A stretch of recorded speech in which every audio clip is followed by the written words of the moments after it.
Good evening, ladies and gentlemen, and welcome to the September 20th, 2016 meeting of the Los Gatos Town Council. If you haven't already done so, please silence all of your devices. And Madam Clerk, please call the roll. Thank you and good evening. Councilmember Marcia Jensen. Here. Councilmember Rob Rennie. Here. Councilmember Steve Leonardis. Here. Vice Mayor Mariko Sayak. Here. Mayor and Chair Barbara Spector. Here. At this point, I'd like to call up Garrett Rossi. Garrett, come on up. Then I'll tell you what Garrett's going to do, and I'll tell you a little about him.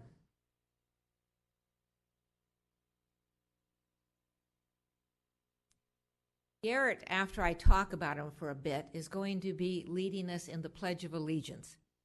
But he is I have to find him here. He is in the third grade. He is at Yevna Day School. Is that all correct so far? Okay. I have found out about him that his favorite activities or classes are soccer, baseball, basketball, he's a sports guy, and science. So I also, and I can tell from his fans back there that that was accurate, but I wanted to ask him before we started, what do you like best about Los Gatos? I mean, that's the kind of question a mayor would ask, right? What do you like best about Los Gatos? And what he likes best about Los Gatos are soccer, there's a consistency here, and his friends. So if you please all stand and do the Pledge of Allegiance led by Garrett.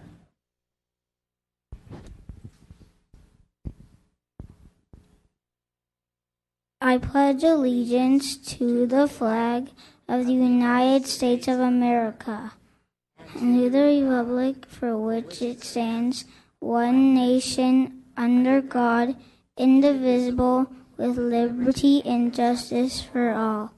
Thank you. Give him a round of applause.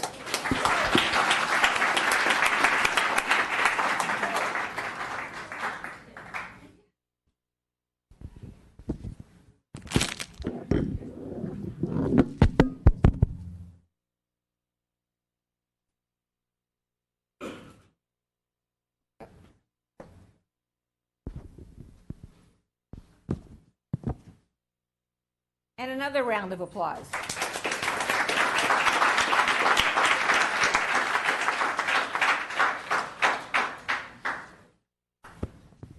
Well, he has some big fans back there.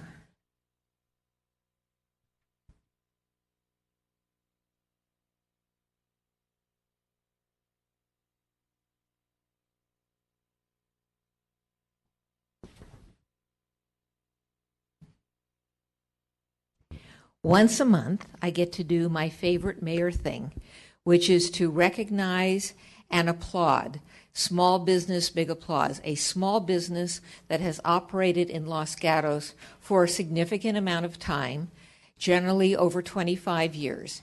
And I do that once a month. And so before I call them up, let's recognize, applaud, and welcome the business of the year this month is Gillies.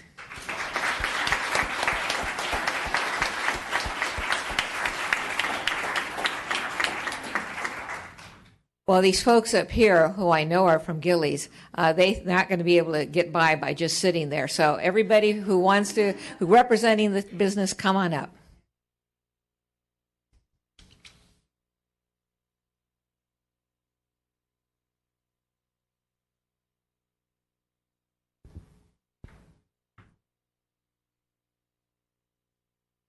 Here, why don't you come over on my side?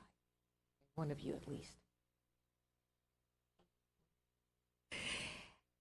Now, before I tell you a little bit about Gillies that you probably already know, but we have it in the form of a proclamation, I'm going to ask, why don't you introduce us to who's up here, including yourself? Okay. So my name is Dave Berman. This is my wife, Patrina, and this is our son, Andres. The commendation, which comes from all members of the council, reads as follows. Whereas Gillies Coffee Shop has been in Los Gatos since opening in 1982 and has been owned by the Berman family since 1992, and whereas Gillies Coffee Shop is located at 47 North Santa Cruz Avenue, which was originally home to the Blossom Restaurant in 1930, and whereas Gillies Coffee Shop is currently being run by the father-son team of David and Andrew Berman, with hopes that a third generation will continue this tradition. Talk about pressure.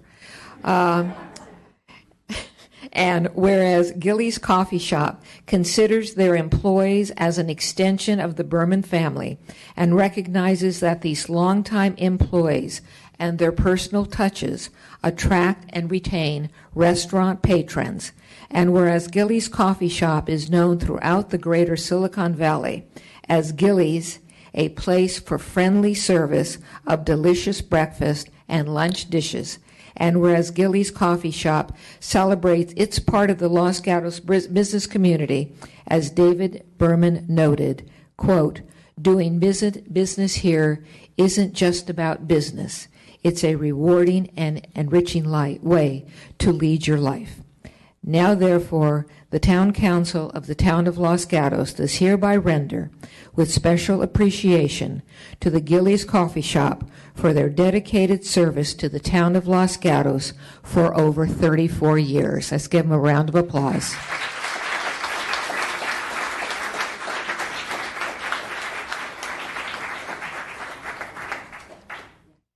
Who wants to hold on to the commendation? Oh. That's wonderful. And who wants to talk? I'd be glad to. Well, thank you, Council. Thank you, everybody, for recognizing us. And we really appreciate you being there behind us. Without that, we would not be there. We had some rough years, but thanks to our good customers and new customers and all of you, we thank you so very, very much. My husband is better at that.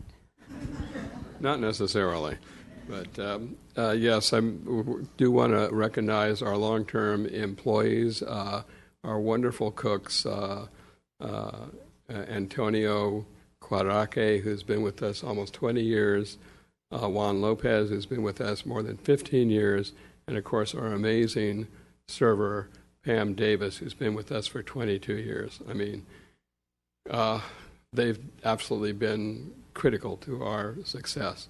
And I actually invited them here tonight. They declined to come. They are sort of spotlight shy. Yes. But I did want to recognize them in this presentation. Andres, would you like to say a few words? I would also like to thank the Town Council for bestowing this honor upon us.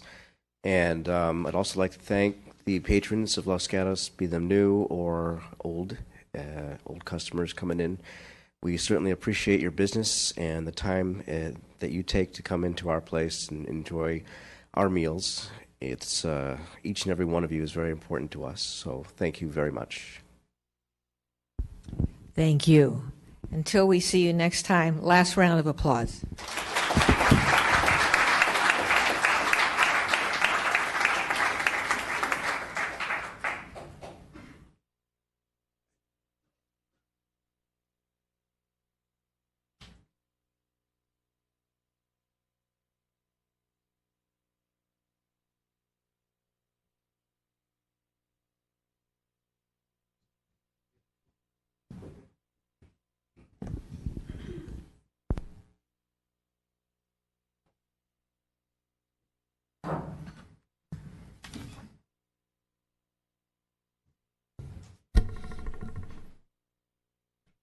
Now we get down to business.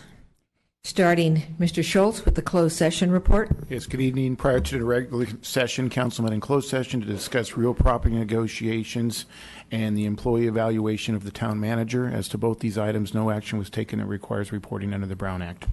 Thank you. Council town manager report, starting with council reports. Ms. Jensen. Aside from normal meetings that I have with residents, between council meetings, I don't have any official meetings to report. Mr. Rennie.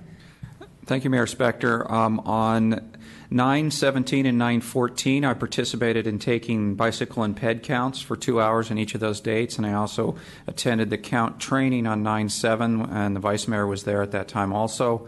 9/14, I attended the Board of Directors for the Silicon Valley Clean Energy Authority. That's our 100% carbon-free power company that we're starting up. Basically, the work that's going on there is we're setting an organization up, which is including developing an employee benefit package, an employee handbook, approving lease for office space. Those kinds of things are sort of where we are there. On 9/8, I attended the VTA Policy Advisory Committee.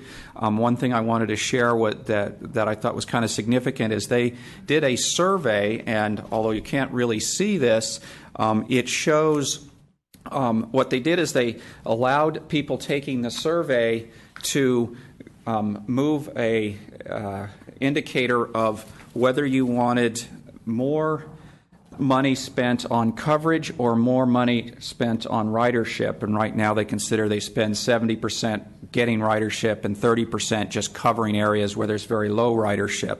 And the survey results were about 1/3 keep it the same, 1/3 go to 80%, 1/3 go to 90%. And the reason that's significant is Los Gatos is really considered the spending money for coverage, not ridership, because the ridership is very low here. And this survey there's 2/3 of it basically say, let's spend less money on coverage. So Los Gatos, and then they have potential maps of where the bus services are going to disappear, and Los Gatos is on the list at 80% reducing, and if we go to 90%, nothing comes into Los Gatos anymore. So I thought that was significant to share. Also on that, later that day, 9/8, I also attended the Cities Association Legislative Advisory Committee and their board meeting. Thank you. This past Sunday, I had the honor of presenting a proclamation to the Methodist Church here in Los Gatos that was celebrating its 150th birthday, which makes them even older than the town of Los Gatos. And we were thanking them for the services they provide for the town, for the seniors, and also during the two major disasters that we've had here in our town. They provided services to people who were dislocated from their homes at the time of the earthquake and also of the fire. Ms. Sayak. Thank you, Madam Mayor. As Councilmember Rennie said, there were several volunteers that participated in counting bicycle and pedestrian that were utilizing several intersections. I participated on that as well. I attended the Veterans Memorial Foundation meeting, Conceptual Development Advisory Council. There is a proposal, an idea for a rezone on Shannon Heights. And so the advisors just provided some preliminary concepts on that idea. Also attended the West Valley Mayors and Managers meeting, where items under discussion were the upcoming county tax measures for homelessness issues as well as transportation.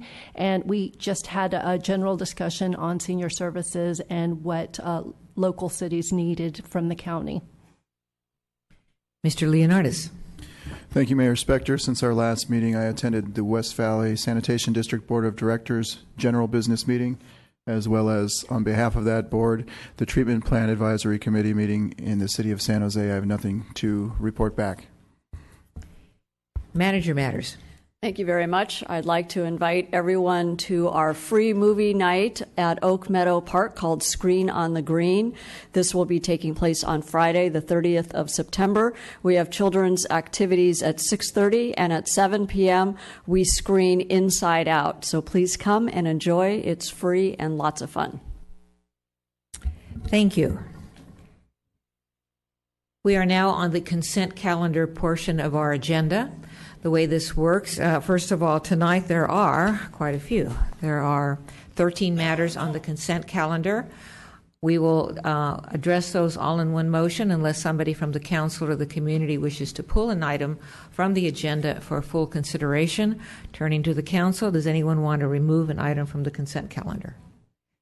All right, Mr. Rennie. I'd like to remove item number 11, the museum sign.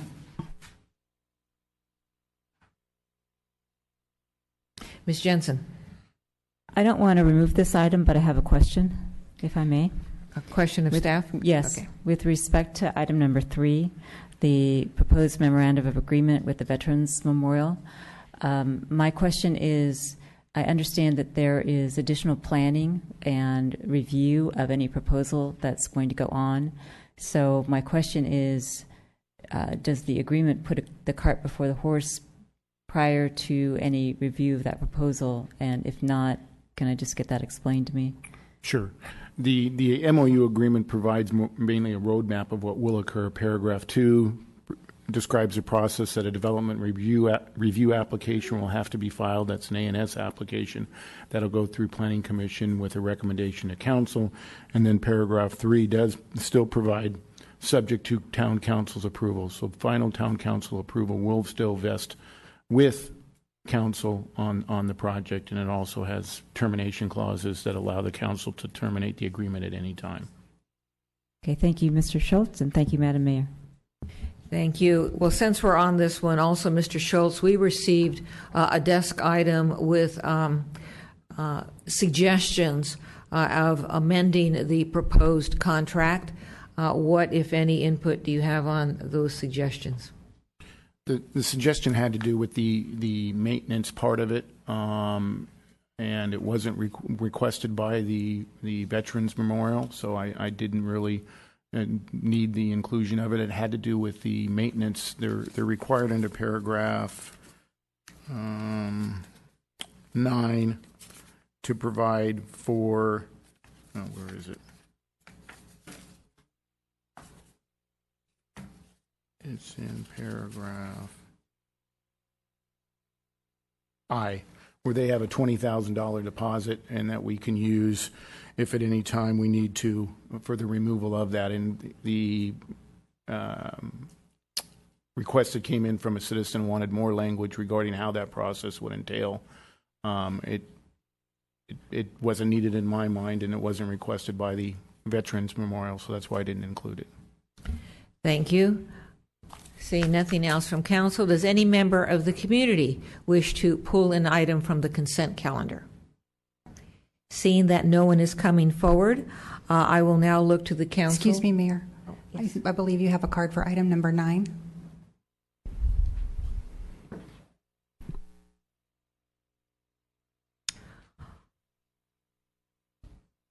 Is it your understanding, Madam Clerk, that this is to be pulled from the consent calendar? Yes. All right, so item number 9, which is the Vanguard construction on the streets. This is being pulled by Angelia Dorner, so we will hear that in its normal order. Now, do I have anything else from the community to be pulled from the consent calendar? I'm looking to the council for a motion on the consent calendar exclusive of items 9 and 11. Ms. Jensen. Move to approve the consent calendar exclusive of items 9 and 11. Thank you. Second. Second. Well, I seconded it, but you can second it too. All right, we have a motion and a second. Discussion. Seeing none, all in favor? Aye. Opposed? Passes unanimously. We will now go in its normal order to agenda item 9. Agenda item 9 is authorize the town manager to execute a certificate of acceptance and notice of completion accepting the work of VBD Vanguard Construction and authorize recording by the clerk administrator for PPW job number 158139921 curb ramps project. I'm going to start with the staff report, if any, and then I will call the Angelia Dorner forward to tell us why she pulled this matter from the consent calendar. And then, since it has been pulled, we can actually have community input. Staff, please. Thank you, Mayor and Council members. Lisa Peterson, Town Engineer. We are just requesting that Council authorize the Town Manager to execute a certificate of acceptance and notice of completion accepting the work of Vanguard for the town's ramp project. It does meet our standards, and they have completed the job and outstanding punch list items. So we are requesting this authorization. And that's the end of my report. Thank you. Questions of staff? Seeing no one, Mr. Leonardis. Thank you, Mayor Spector. I was out there looking at some of those ramps on, I think it was Bachman, and they're for the wheelchair ramps, I guess, the disabled thing, ADA. And it looks like there is a curb on either side of the ramps, which to me looks like it could be possibly a tripping hazard. And I'm wondering why in the heck we're doing that, as opposed to making them just smooth like we have done in the past. All right. For clarification, is that question related to a different agenda item?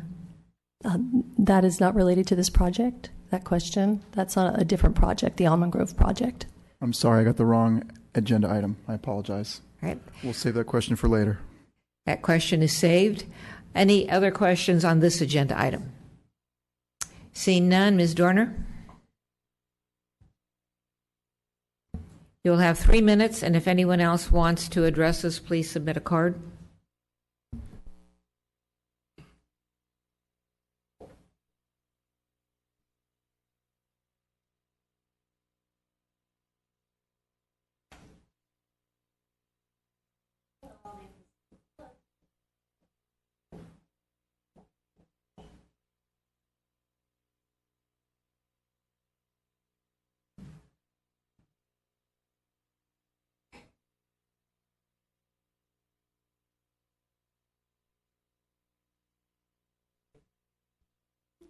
Okay, I think that works now. Hello, Angelia Dorner, proud resident of the Almond Grove. I just wanted to take a minute to point out one of the curb ramps that was done in this project, which I think was an outstanding job.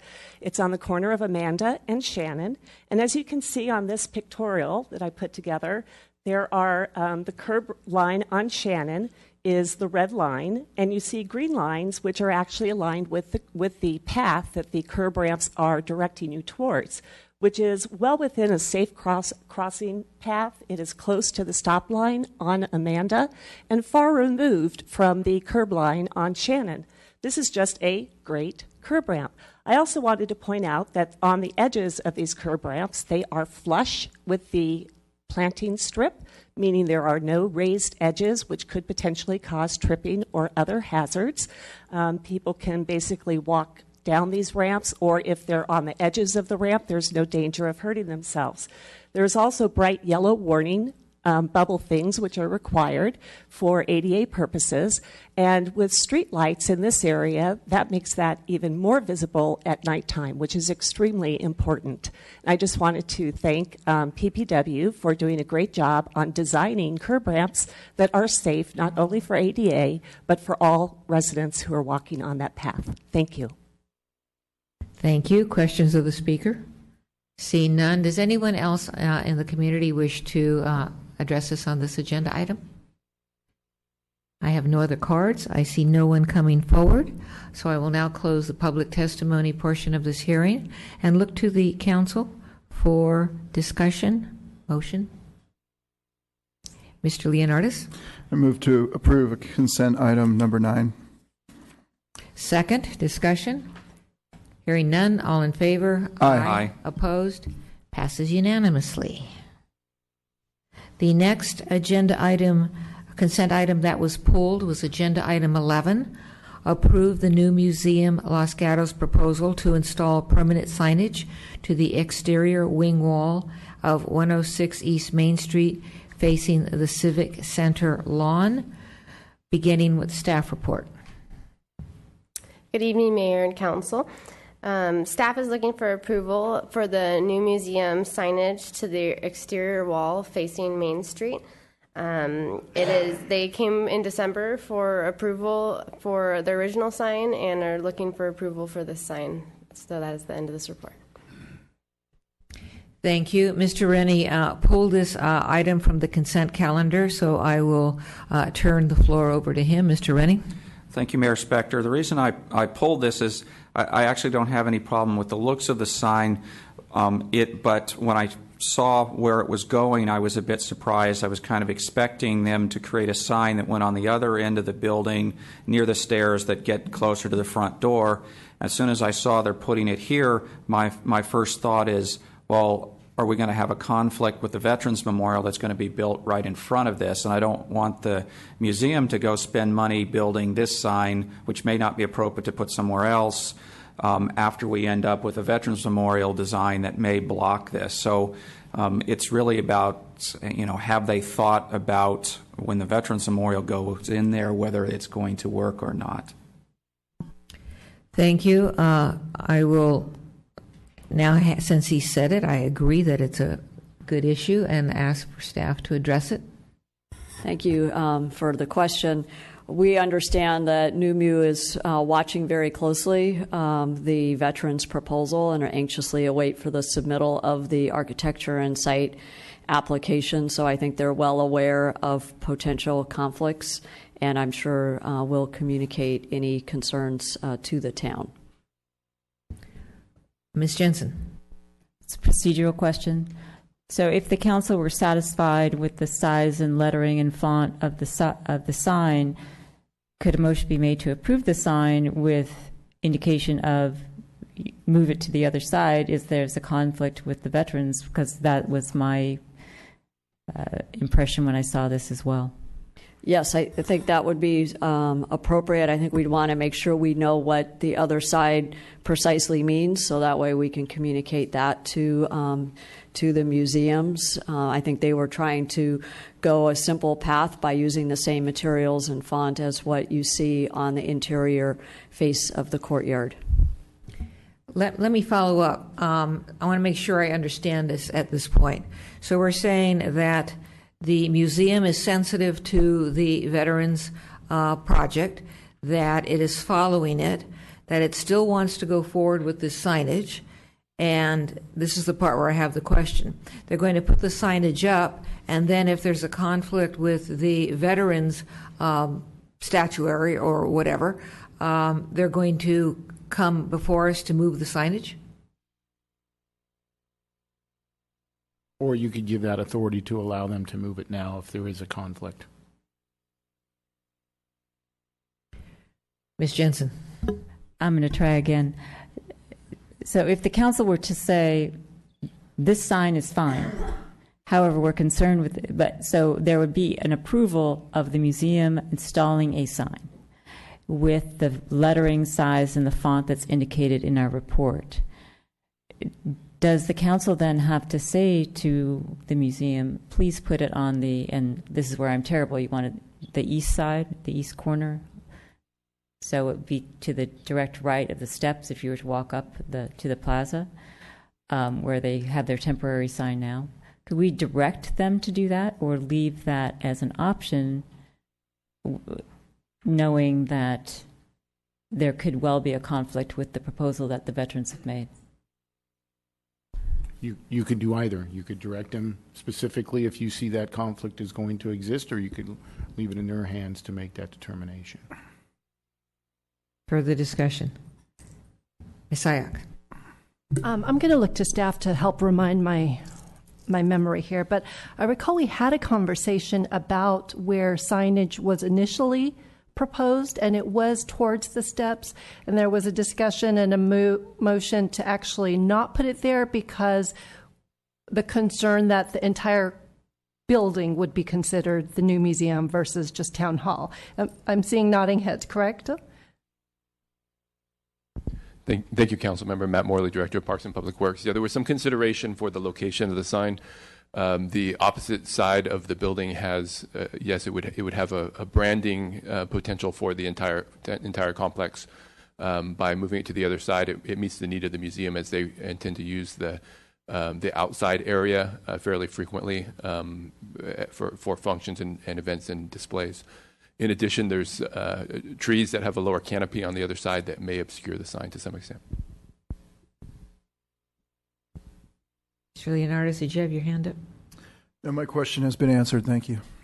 Other questions? This matter is now a public testimony item. Does anyone wish to come forward and address us on the new museum's permanent sign? I don't have any cards. Seeing no one coming forward, I will look to the council for discussion and a motion. Ms. Jensen. My motion would be for us to approve the signage, the size, and the font because it matches the other signs on the Civic Center. I do recall, thank you, Vice Mayor, for pointing out the discussion with the branding for the entire building. So my motion would be not to move the sign, but to give the museum the option to move the sign should there be a direct conflict with anything that's proposed and approved by the veterans. It's a motion. Do I have a second? Mr. Leonardis.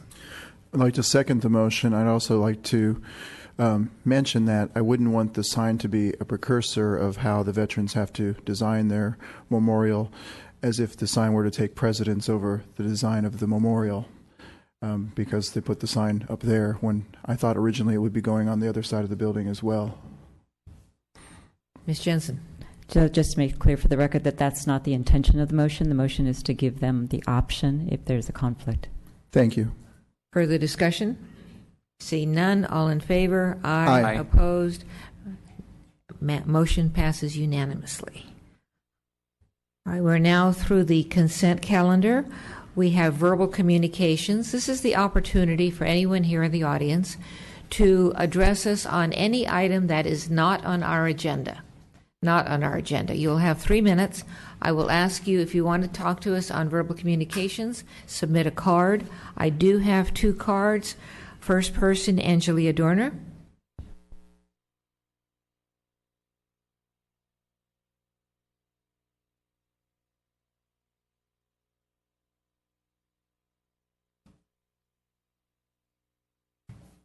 All these people, I thought there were going to be a lot of verbals, but okay. Not too long ago, this is Angelia Dorner, a proud resident of the Almond Grove. Not too long ago, I showed you this slide, which was a great design of a curb ramp at Amanda and Shannon. I'd like to discuss 2 other things relating to design of curb ramps. One is that returned curbs, which are those elevated sides, are allowed if grass or obstructions are on both sides of the ramp. It requires a 48-inch landing at the top for maneuvering space for wheelchairs. That landing is not necessary if there are flared sides and not those return sides. There are warnings in all of the ADA materials saying that these are extremely tripping hazards and should only be used when you're preventing or discouraging crossing over those ramp lines. The other thing deals with diagonal ramps. There needs to be a clear space at the bottom of the ramp 48 inches outside of vehicle lanes, as well as minimum 24-inch curbs on both sides of the flares, which are the slope sides on the side of the ramps. That's to provide an orienting cue for vision impaired, because if you're going in a diagonal direction and they're using their cane, they can use those curbs to determine which direction they're really supposed to go to on the street. There are also warnings in the materials that it's difficult to define a clear space at the bottom, especially at corners like this, and orientation can mislead the vision impaired. Now let's look at the curb ramp that's been done on Almond project, specifically Bachman, Wilder, but also all of the curb ramps up at Tate. The curb line on Bachman is in red, and the path, as you notice in green, is parallel to and almost abutting that curb line, far removed from the stop line. You'll also notice that there are the return curbs preventing people, quote unquote, from walking on the dirt. The triangles at each side of those ramps used to be flares, which provided people the option of easier access and in and out of those ramp areas. Now they are blocked off by these raised lines. In addition, from an orientation standpoint, the blue line going down the middle of the ramp is what a vision impaired person would deal with, because they would be using those return sides as giving them their orientational cue. Where does this send them? It sends them right out into the middle of the intersection. Okay, it's a combination of the return sides and the diagonal placement which is causing these issues. Relating to no bad street lights, we have poor lighting in the Almond Grove. The curb lines need to be changed as far as I'm concerned. This does not only affect This is unsafe for everybody. People with strollers, children. The children have to wait behind the mother pushing the stroller out because there's only clearance for one person to walk on these curb ramps. These are the busiest intersections as far as residential traffic, and I really encourage, please, please have these ramps changed. Thank you. Thank you. Questions for Ms. Dorner? Thank you. Mayor. Mr. Leonardis. A question for staff. So earlier, when I brought up this point about the curb ramps on Bachman Avenue, I noticed those things, and I thought, why are we doing that? They looked like something that not just ADA people would have difficulty with, but everyone might have difficulty with. Can you explain the rationale behind this, as opposed to the one that was shown earlier on, I guess it was Amanda Lane? Thank you, Lisa Peterson, Town Engineer. So first of all, I did want to point out for residents that we do have our plans and specifications online, well ahead of approval by council, the plans and specs. So the location and the types of ramps in the Almond Grove were actually online since last January prior to council's approval. So that does give residents an opportunity to take a look at what we're doing out there. Additionally, the ramps that we're putting in there are Caltrans ADA approved, federal approved ramps. There are several types of Caltrans approved ramps, and they are not universally used because they can't be used on each corner because each corner is unique. In the Almond Grove, we have a very constrained situation. So we did use type F ramps out there. The reason is F ramps are often used in residential areas. It's also a very constrained area. We have a minimal park strip area. We have very tight curb radiuses. We have a lot of obstructions close by to the radiuses, such as trees, curb inlets, and poles. We have steep slopes, and we have a lot of issues out there meeting the adjacent property improvements. So the type F ramp was chosen because it was the only ramp in some of the locations that could actually fit. And we're trying to be consistent out there as well. So we don't want to, there's about 7 different types of Caltrans ramps. We don't want to put 7 different types of ramps on a street just from an aesthetic standpoint. It's not going to look very good. So that is why we use the type F ramp out there. And hopefully that answered your question. Follow-up questions?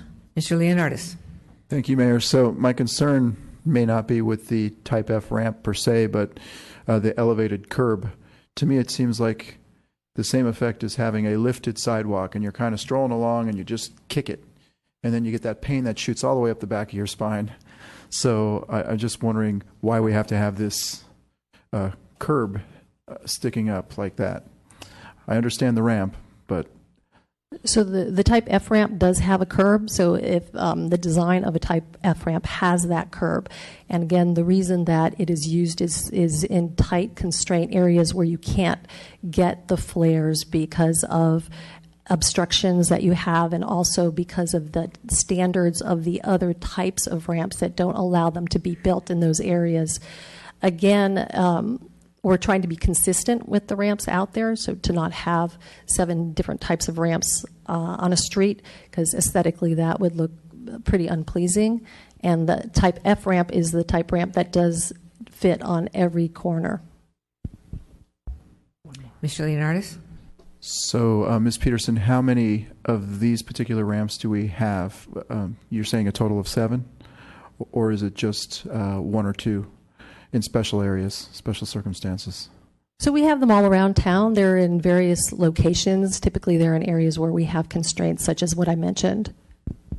Okay, but on Bachman and I guess it's Broadway, the 2 streets that are being redone right now, how many of these do we have in place with the raised curbs like that? So they're on all of the intersections. On Bachman, with the exception of one where we have a type G because we weren't able to get that type of ramp in. All right, thank you. Mr. Rennie.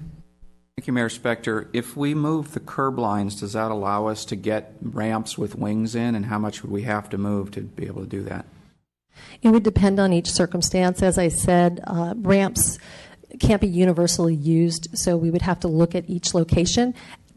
Certainly, in some locations, if we had the wider park strips, we could get in different types of ramps. The smaller park strips do make it more confined and limits the type of ramp we can use. Okay, thank you. Other questions? Mr. Leonardis. Would it be possible to look at some alternative options for these ramps? Again, my concern is I understand some reasoning behind this, but I also realize that it looks to me like it could be a potential tripping hazard just from what I've seen. Now, I realize the construction is not complete yet. I realize they may be present in other places around town, but I wanted to know if there would be any other alternatives that we could look at before this construction is all said and done. So the construction of the ramps is pretty much complete on Bachman and certainly complete on Broadway. We could bring this forward and discuss it on the Almond Grove Phase 2 project again. I believe the issue would be that there are locations that the Type F ramp is the only ramp we would be able to get in because of the constraints, and you would end up with a variety maybe of different types of ramps, which aesthetically could be problematic. Mr. Leonardis. Thank you, Mayor. So, Ms. Peterson, can you address what the speaker brought up about somebody who is blind, not hearing impaired, but blind, possibly getting confused and heading towards the middle of the intersection because of what how they're being guided by this ramp or whatnot? So it is standard to show the curb ramps at the center of the corners. If you look around town, all of the curb ramps tend to be at that center location. And there's a couple of reasons for this. First of all, you want to be able to give a person an option of crossing a street both east-west and north-south. And the other reason is by putting that person out in the intersection at that location, it allows them to look on both streets, north, south, east, west, and also allows them to be more visible to cars. One last. Mr. Leonardis, certainly. So in your professional opinion, there is no additional perceived danger, and we're not doing this for any. It sounds like we've chosen this for aesthetic reasons, to make everything match and to make everything. Maybe people won't step in the plants and other kinds of things, but this may or may not be the best approach, or what? This was chosen for functionality because it's the ramp that fits out there because of our constraints. Thank you. Other questions? Seeing none, that was a result of a verbal communication. I have one more card for verbal communications. Shungji.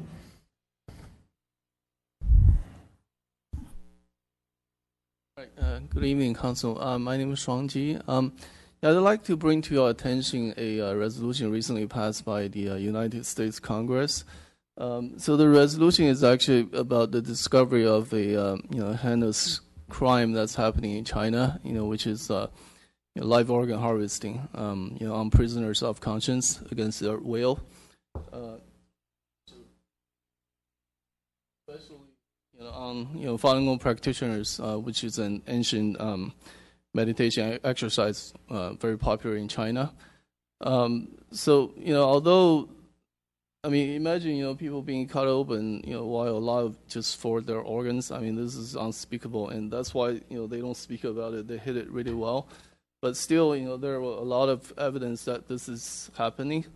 I believe this is relevant to this community because one, the United States has always been, the moral leader in the world, and we have always stepped in, where we see, injustice. And two, I think there are still a lot of, patients, doctors, and organ transplant matching services that are unaware of this fact. And because of this, some people might be, unconsciously making mistakes by renewing their own lives at the cost of others. So I'd like to request the council to maybe further investigate into this matter and also help educate the public on this topic. For instance, we can do a few sponsored library programs where we show related documentaries.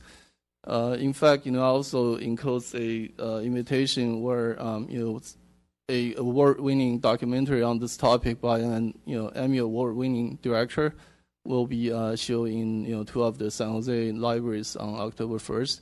I sincerely invite all of you to maybe go watch it. And then if you think this is really an important issue, maybe the town can just pass a resolution condemning this as well, just like what our Congress did. Yeah. Thank you. Questions? Seeing none. Thank you very much. Okay. Thank you. I would ask a question or make a statement to town manager. If you could just present this information to our library director, please. Yes. I have no other cards for verbal communications. So we will now move on to public hearings. Our first public hearing is an appeal. Agenda item 14, 16362 Hilo Road.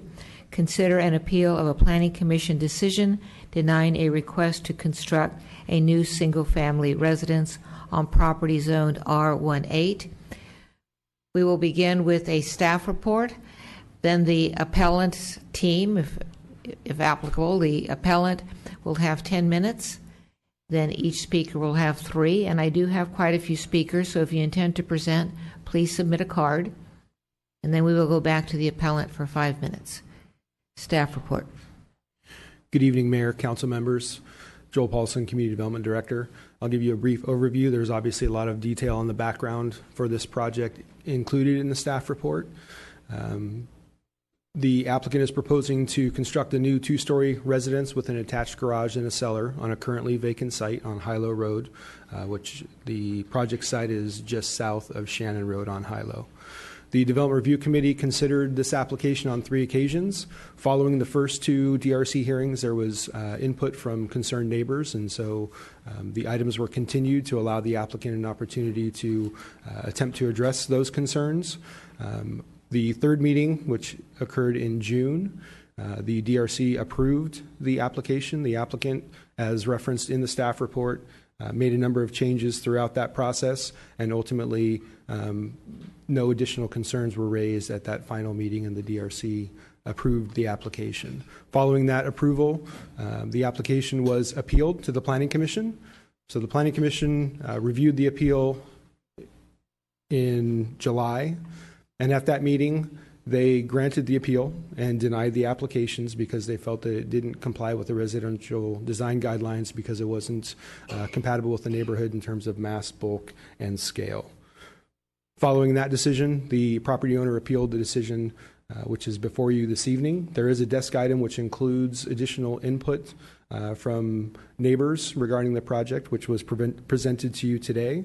As referenced in the staff report, the staff is recommending that the council adopt a resolution denying the appeal and upholding the Planning Commission's decision denying the applications. That concludes staff's report, and we're available for questions. Questions of staff? Seeing none, I will then go to open our public testimony, which will begin by the appellant or the appellant's team, who will have collectively 10 minutes. If you'll please come forward.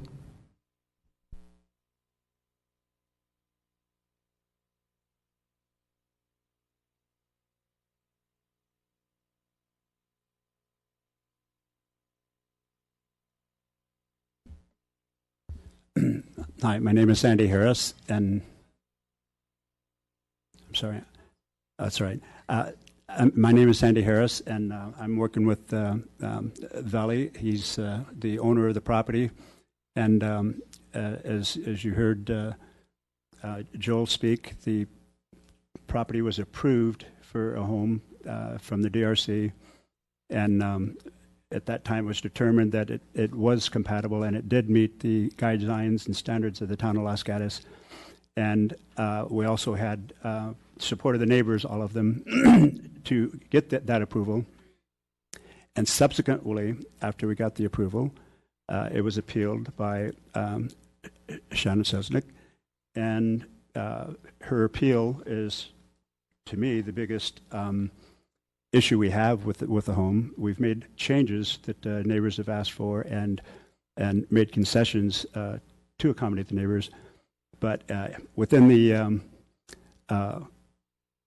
report that Shannon used for her appeal, there is tremendous inaccuracies, untruths, and distortions in there that I want to point out on the PowerPoint here so that you can understand why the Planning Commission could make a decision based on information, unfortunately, that was presented to him in the manner that it was.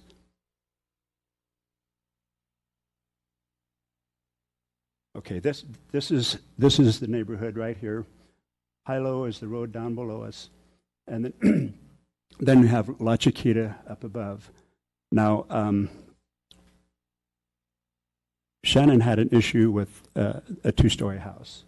In fact, stated that all houses on Hilo are single-story houses. Or I shouldn't say Hilo. Within the, let me get the exact wording because it's important. All houses that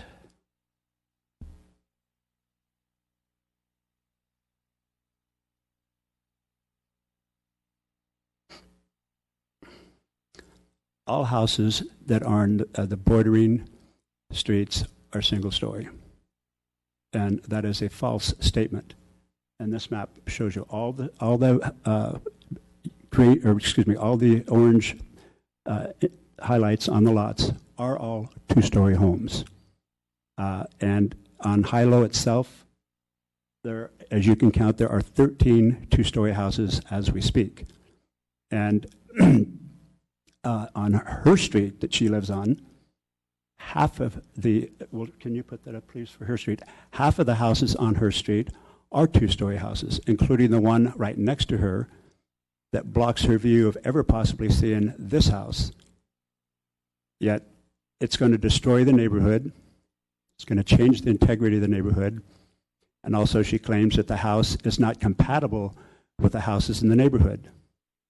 Now, having said that, I'd like to show you the houses she showed the Planning Commission for an example of what a compatible house was. Okay, this is the street that she lives on. And let me just point out where her house is on that, if I might. Oh, okay, sure.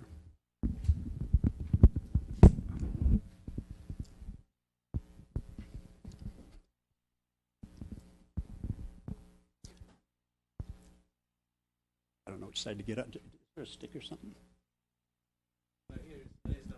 No, I know, but I'm going to be in everybody's way. I'll get down here. Lot 8 is where Shannon's house is. Where the applicant's house is over here. Now, she's got this two-story house. She could never see where his house is located because it blocks her view. She doesn't even live on the street he lives on, yet she has a problem with a house that he's put on the street that she says in her appeal that is going to destroy the views of the mountains. And we've looked for views of the mountains, and I don't see any views of the mountains over any house in that direction because our real mountains are over on this side, and the house actually faces north to south, or east to west, I'm sorry. But now I would like to show you is the compatibility aspect of it. We have a craftsman-style house, and we also have the architects here that can verify that. And these are the different houses. Yeah, she's going to start at the beginning. Houses in our neighborhood. Well, first of all, if you have it, I'd like to show them what she showed is why she thinks it wasn't compatible.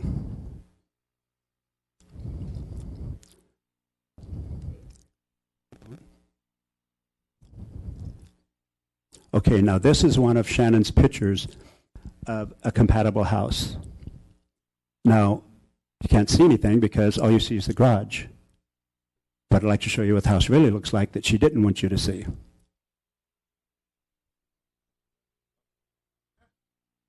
Okay, that's the side. that's the side of the house that she took the picture, but she neglected the house. She only wanted to take a picture of the garage for obvious reasons. That's the other side of the house to show the mass and bulk of that house with no relief or articulation on it that we don't have an issue with, but she claims that what we're doing that does have articulation so that it's not a square box is not fitting within the neighborhood. And this is a two-story house that there was concern that since it was in the county, it might not count, but it does count. It's part of our neighborhood, and the integrity of our neighborhood, again, I could go back and show you how many houses are actually in the county. Most of them are. And now the town has, as you know, has a new rule that if you build a new house on a county lot, you have to annex into the town of Los Gatos, which and go under Los Gatos' guidelines and standards. But I'd like to show you a couple other houses she used for her comparison. Okay, now this house is at the corner of High-Low and Shannon Road on the right. It's the only house that looks like that in the entire neighborhood. Yet, this is what she showed to the Planning Commission for compatibility. This is her example. And I don't know anybody, and I don't know if anybody in here does, that when they buy a home in Los Gatos, wants to tear something down and build this house on it. It's a distortion and not as bad as the next one. Please show the next one. This is the other house she used for her example to the Planning Commission. You can see the articulation in the house and the craftsman style. You can't see anything. But this is the kind of stuff that she put in front of the Planning Commission for them to make their decision. Now, this is a view from our property looking back out at High-Low. And we've made several changes to our plan of what we want to do. And one of those is we had planned and a permits to take out both of those trees. We've chosen now not to take out any of the trees and leave them there because they offer extra screening that is important and makes a difference. And not only that, we're going to be adding additional screening of 2 more 40-inch box trees, mature trees, one directly in front of the house and one to the left side of the house for additional screening. And I'd like to share with you what the house is going to look like once we put it up. Now, the Planning Commission never saw that because, unfortunately, the applicant didn't have that available at the time. But for anyone to say that this house is not consistent with conforming with the neighborhood, they need to see the rest of the pictures I'll show you because it is very consistent with the neighborhood, except it has more screening landscaping-wise than a lot of the houses that we're going to show you. Now, these are 2-story houses in our neighborhood. And as you can see, majority of them are craftsman-style homes.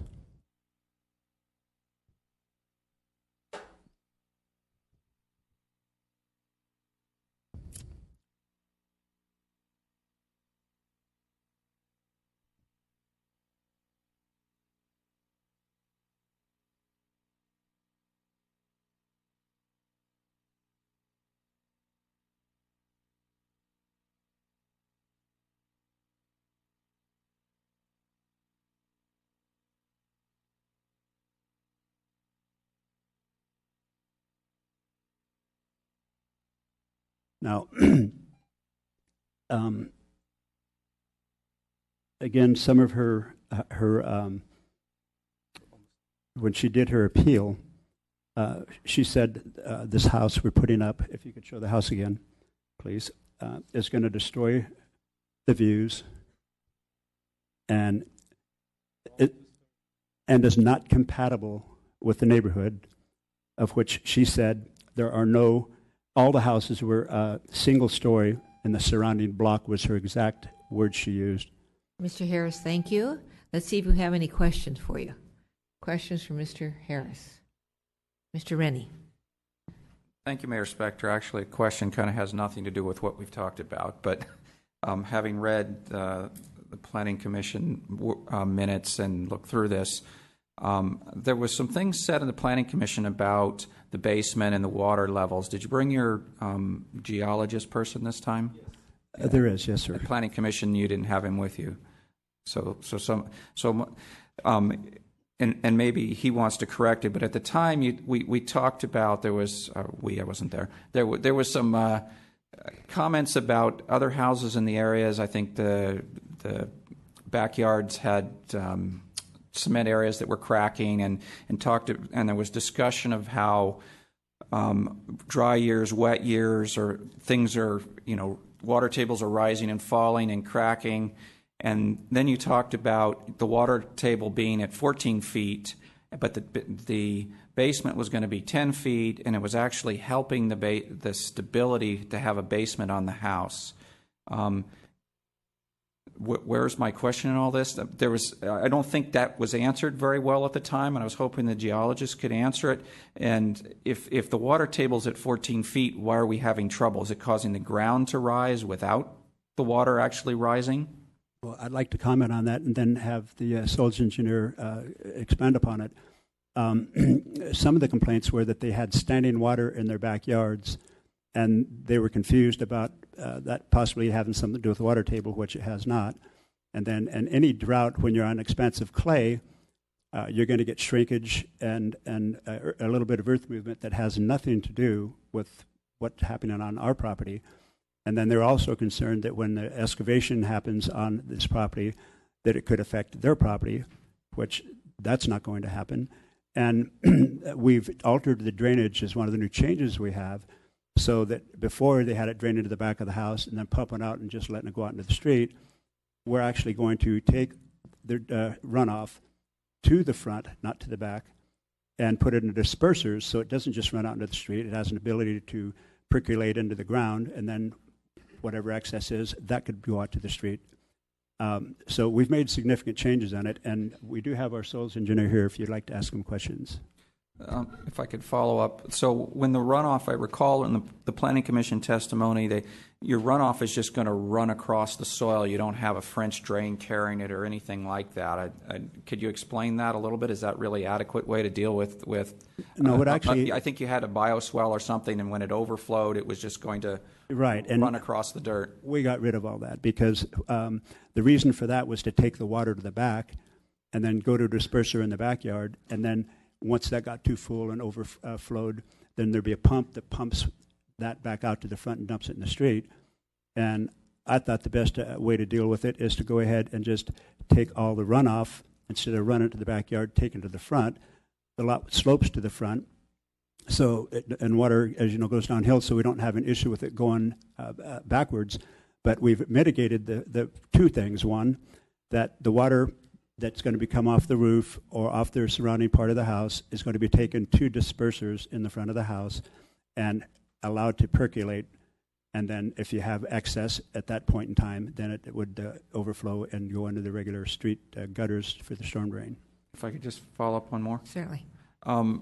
So I know a lot of neighbors talked about they thought there used to be creeks here and there was a lot of water. So are you saying it's surface runoff that's the problem? It's not really a low water, low, not very far below the ground water table? No, well, the water table is 14 feet down. And the water table, I don't know if, and maybe the soils engineer can speak more on that, ever comes up to the top of the surface. Water tables, there's...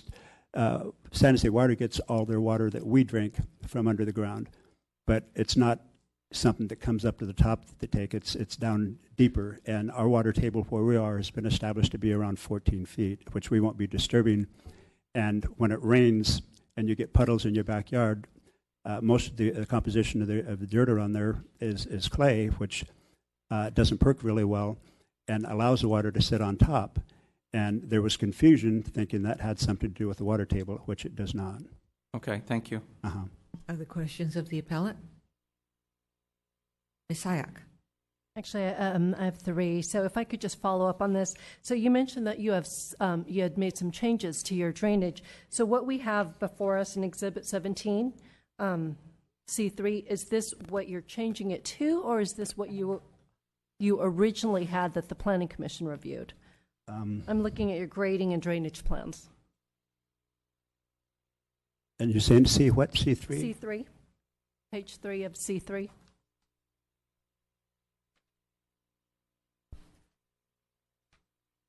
No, C3 is just a detail of downspouts coming down, and he's got a basement, so water that goes down into the basement has to be pumped up, and that's going to be going out to the disperser.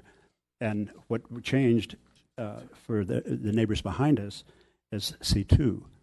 And C2, we've moved all the drainage going to the front of the house, and there's a disperser next to the driveway and another disperser on this other side of the house for the water to go into that and percolate before it just goes straight out to the street with no percolation.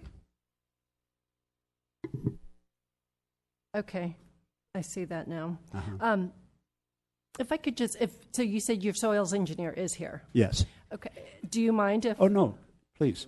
So I think at the Planning Commission, there was just a rather general question of, by constructing a basement, regardless of size, will it further improve or will it further exacerbate flooding that neighbors are experiencing on Hilo as well as behind on Shady View? That was a very general question that they had. No one answered it, and I think that was a question that was left out there that I'd like some resolution to. And if you give us your name, please. Madam Mayor, may I introduce myself? My name is Joel Baldwin, council members. Joel Baldwin, Principal Engineering Geologist with Earth Investigations. I've reviewed the report by of geotechnology and agree with their findings and conclusions. Now, could I have your question, please? So there was a concern that given the history of the two streets, Hilo and Shady, that there's just constant flooding and standing water, that any type of construction of basement would just exacerbate that. And that's nonsense. Okay, so can you explain why that's not? I think that's what I'm asking for. Well, for one thing, basements are placed below groundwater and above groundwater in this jurisdiction and other jurisdictions that I've been involved with. And the displacement of water doesn't occur. These are regional basins that have groundwater. The groundwater level at this particular location is 14.5 feet below the ground surface. So the basement itself will be in the unsaturated zone. But it will be in the zone where percolation occurs, albeit slight, because of the soils they found in the borings are not real permeable. They do still permeate. There was no indication in the color described in the soil samples of glaying, meaning mottling, where you have when soils are exposed to long-term groundwater rising and lowering, you have different colors: orange, yellow, brown, red color. It's called mottling. It's really apparent in the soil samples. That's absent in this particular condition. And I'm not surprised because the soil is so tight. It's silty sand. So meaning that instead of having sand where the particles bind each other or where they're in contact, there's a lot of space for water and air. In this case, the pores are filled with this fine-grained material which mitigates or moderates the amount of water that can actually be in each soil particle. But the bottom line is that the basement will not be within the zone of influence of the saturated zone, which is the water below the water table. And I agree with Sandy. He made a very good description. It's no mystery that the soils out here are highly expansive and clayey, so they're very impermeable. The real way water gets into the ground is through seasonal cracking during the summer. You've probably seen the desiccation cracks that occur during the first few rainfalls. Immediately the water goes into the ground surface. Over time, they seal back up, and then you have basically almost like a visqueen surface, if you will, in the backyard that disallows percolation, so water ponds. If there's undulations, irregularities on the ground surface, like in these 1940, 1950 vintage homes, you have these crawl spaces below grade with no drainage around it. The water accumulates under the house, and the same would happen in the backyard. And why they're seeing it in the backyard is probably just a coincidence. Perhaps the backyards aren't as well kept as the front yards. But I noticed that the slope on this particular property is almost like a depression in the middle of the property, so I can imagine that they had some problems there as well. But the issue with water is, on these properties that they mention, when I read this, it automatically comes to mind that it's a surface water issue. These homes, the roof is nothing but runoff. So, and many of the older homes, as they are around the Bay Area, discharge their downspouts right next to the foundation. That's probably 60 to 7% of the runoff on a house is on a property is from the building, and then all the other hardscapes, and why you have to try to control that in your planning issues. So if you can get those drained to proper disposal areas, you can really moderate the issues out here. The expansion, contraction, remember the home, I thought I'd get it all out right now if you don't mind. The homes tend to act like piano keys. The interior foundation, you have a perimeter, continuous perimeter on these 1940s, 1950s homes. That stays relatively stable, but the inside is playing like a piano. As there's a wet spot here, a dry spot here, this one sinks, this one rises, and you end up getting stuck windows and doors. And so that's the deformation that I perceive in the cracked hardscapes. They may not have been well reinforced. They probably weren't constructed with a proper base material and subgrade preparation and perimeter drainage. So it really is a flat area out there that doesn't drain very well, and you have to do everything you can to help it. And a lot of the homes around there aren't doing that. Thank you. Other questions, Ms. Sayak? Okay, so if I just want to summarize, and you could just nod, that it is your opinion, besides it being nonsense, that based on what you have reviewed, you do not anticipate, based on your professional experience, any flooding in that, given what is being proposed? No. Okay. If I may, I have one other question of the applicant. Mr. Harris, you mentioned that there were changes that you had made since the last commission. You said you're going to keep the 2 front trees. Yes. Were there any other changes, or was that the...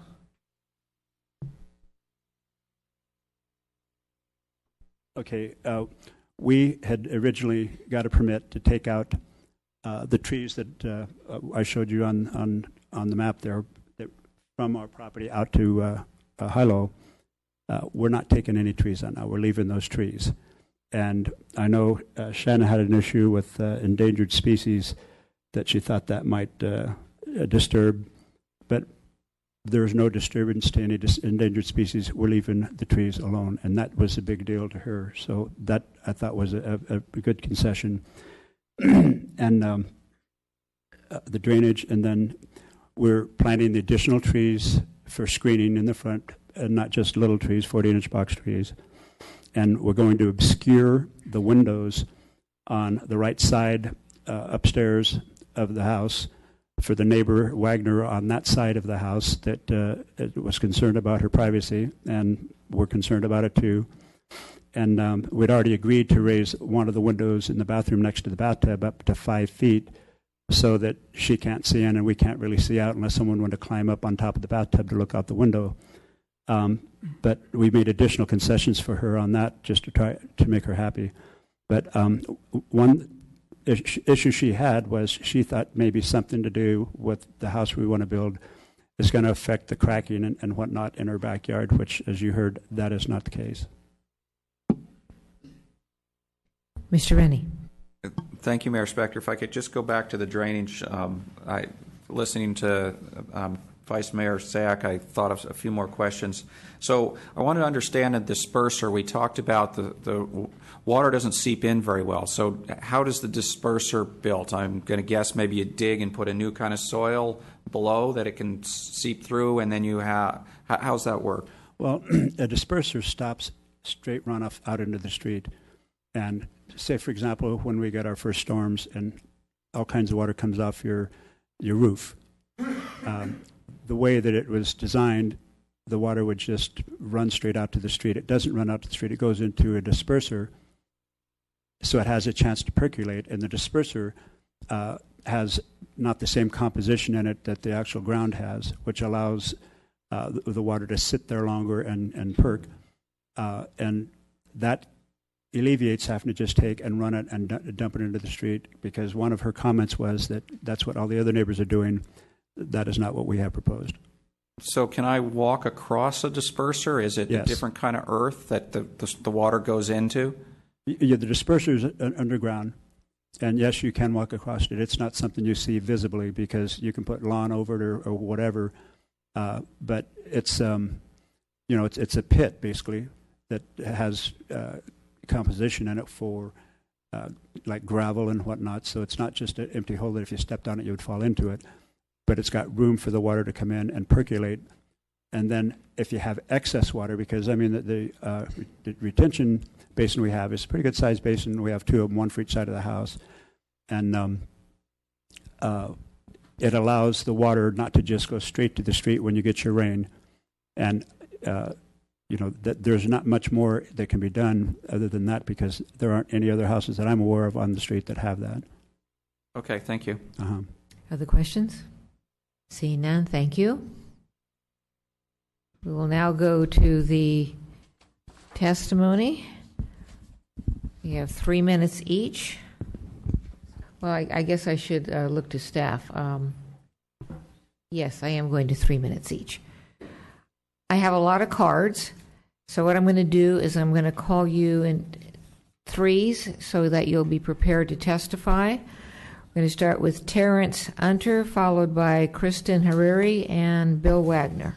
Terrence Unter.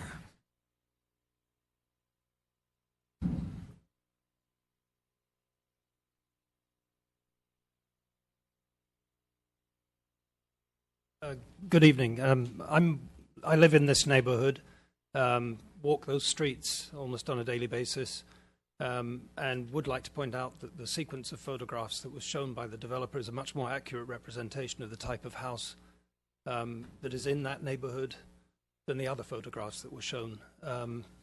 We live in one of the houses that was pictured here, so I think that's the first thing I want to say. The second thing is I actually live on Englewood Avenue. This developer a couple of years ago purchased a bungalow right opposite my house and removed it and constructed a building similar to this. I'm not sure the style is exactly the same, but they not only did a very good job with the house, it's now a considerable asset to the looks of the neighborhood, but also they took into consideration a lot of the concerns of the neighbors, including us, since we were directly opposite, not only in the way it was designed and laid out, but also in the construction project. That's what I'd like to offer. Thank you. Questions? See none. Kristen Hariri, followed by Bill Wagner. Hi, thank you for allowing me to speak tonight. My name is Kristen Hariri. My husband and I own the home 2 properties to the south of Mr. Jalalian's property. And we've been working on plans for our own remodels, so we've obviously followed his process with great interest. And what we're really trying to understand is how Mr. Jalalian could meet all of the guidelines required by the town, go through 3 rounds of the DRC, have support of the staff of Larry Cannon, of all of his immediate neighbors at the time, only to have the Planning Commission deny his home based on the words mass, bulk, and scale. So we've been trying to understand what it is specifically that makes this home too large in mass, bulk, and scale. If I'm standing on Hilo Road and I'm looking at this proposed home from the street, I don't see one of these monster homes that the county has allowed to be built here. I know there's a lot of them in the town, and I agree that some of them are horrendous. I see a well-designed home that has gone through the process of the design review committee here in the town of Los Gatos. I see a home that is lower in height than the 2-story home immediately adjacent to it on one side. I see a home that is smaller in square footage than the single-story home immediately adjacent to it on the other side. I see a home that conforms perfectly to this transitioning neighborhood where 40% of the homes on Hilo Road are 2-story. What I don't see when I look at this home is the cellar, which I know is an issue for some of our neighbors. And as I understand under the town guidelines, the cellar does not contribute to mass, bulk, and scale.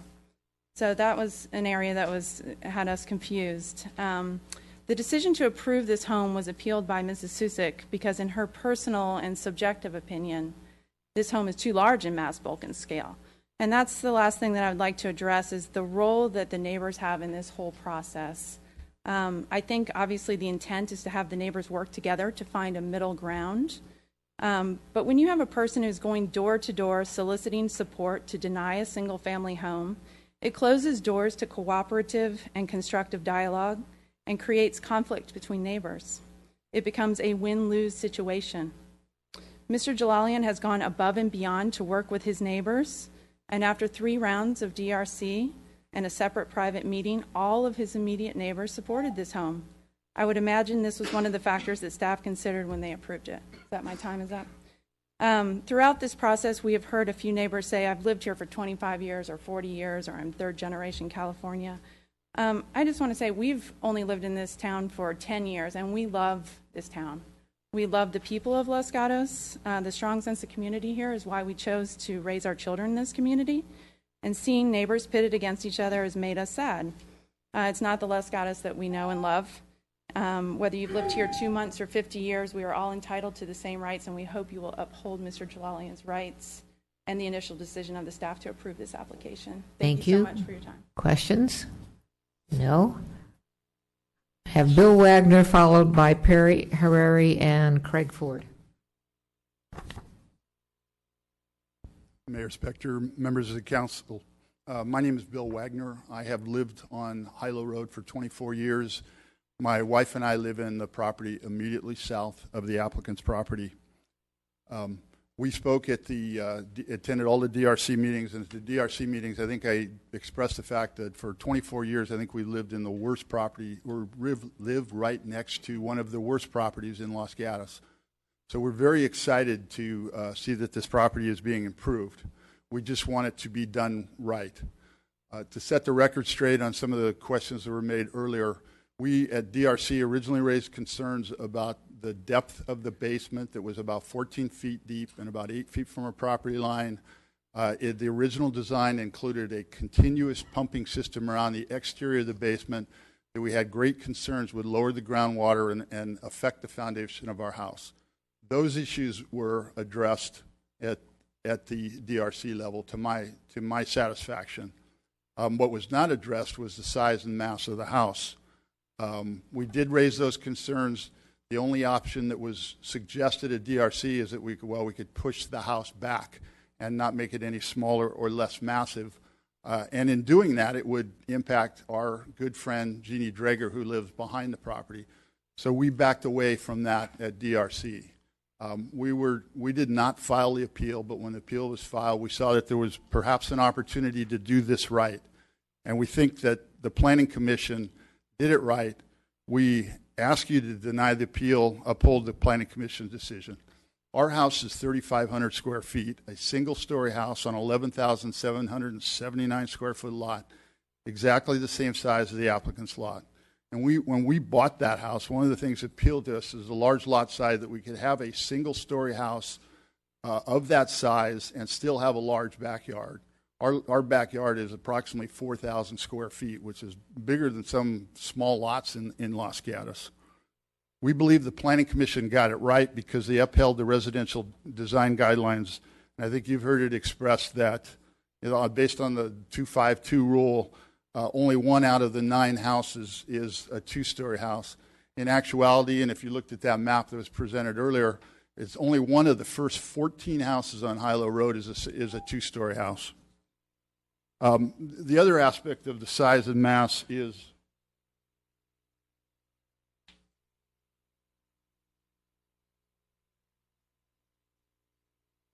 that the rendering makes this house look wonderful from the street, but that's not what people are going to see. This is a drawing. This is a photo taken from our front yard, which is the same vantage point that people driving north on Hilo Road towards Shannon Road will see. And the red lines are superimposed on the story poles. I apologize for any architectural inaccuracies, but we tried to reflect what the story poles show and the actual size and mass of the house that will be seen from the street. All right, I'm going to have you stop there and see if we have any questions, because I do. Ms. Jensen? Mr. Wagner, I just have a couple questions, just to make sure I understand currently your position.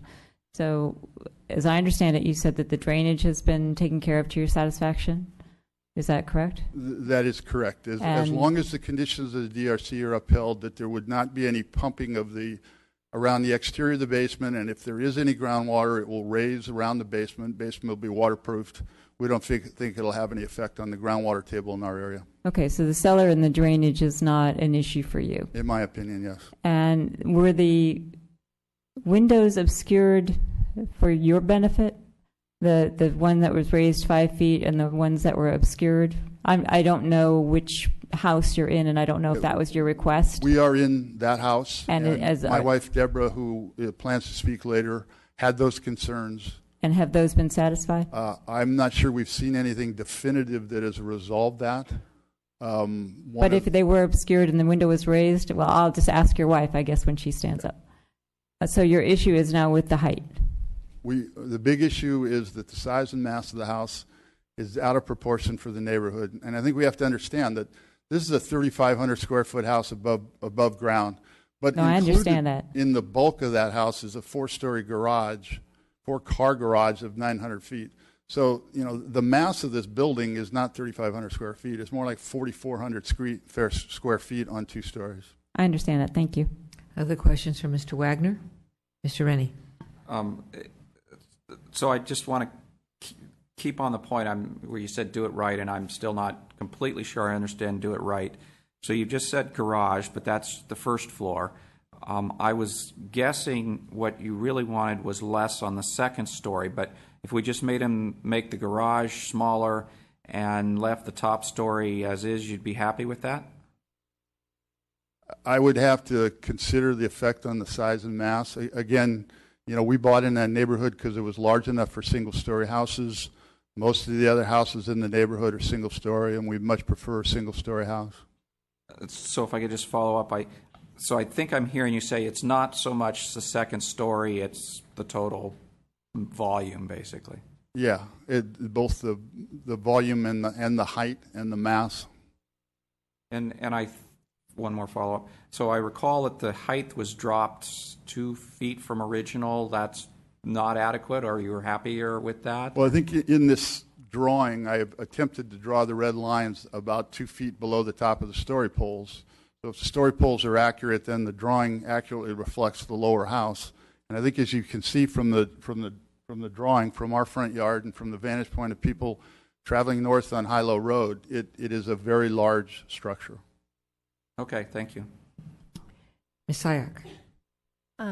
2 quick questions of you, Mr. Wagner. Thanks for testifying. You mentioned your home is 3,500 square feet. How big is your garage? Is it a 2-car? We have a standard 2-car garage of 400 square feet, roughly. Okay, thanks. And then you'll have to remind me, was there any discussion of landscaping between the 2 properties? Was that something that you and your neighbor discussed as a possible mitigation? One of the options that was offered was to plant a bunch of trees in the narrow side yard, and we had concern that those trees would overhang our yard and create maintenance problems and other sorts of issue, and they still don't really screen the size and mass of the house. Okay, thank you. Other questions of Mr. Wagner? Seeing none, thank you, sir. I have copies of this photo that I will leave with the clerk as well. Yes, if you would, please. Perry Herreri, followed by Craig Ford, followed by Deborah Wagner.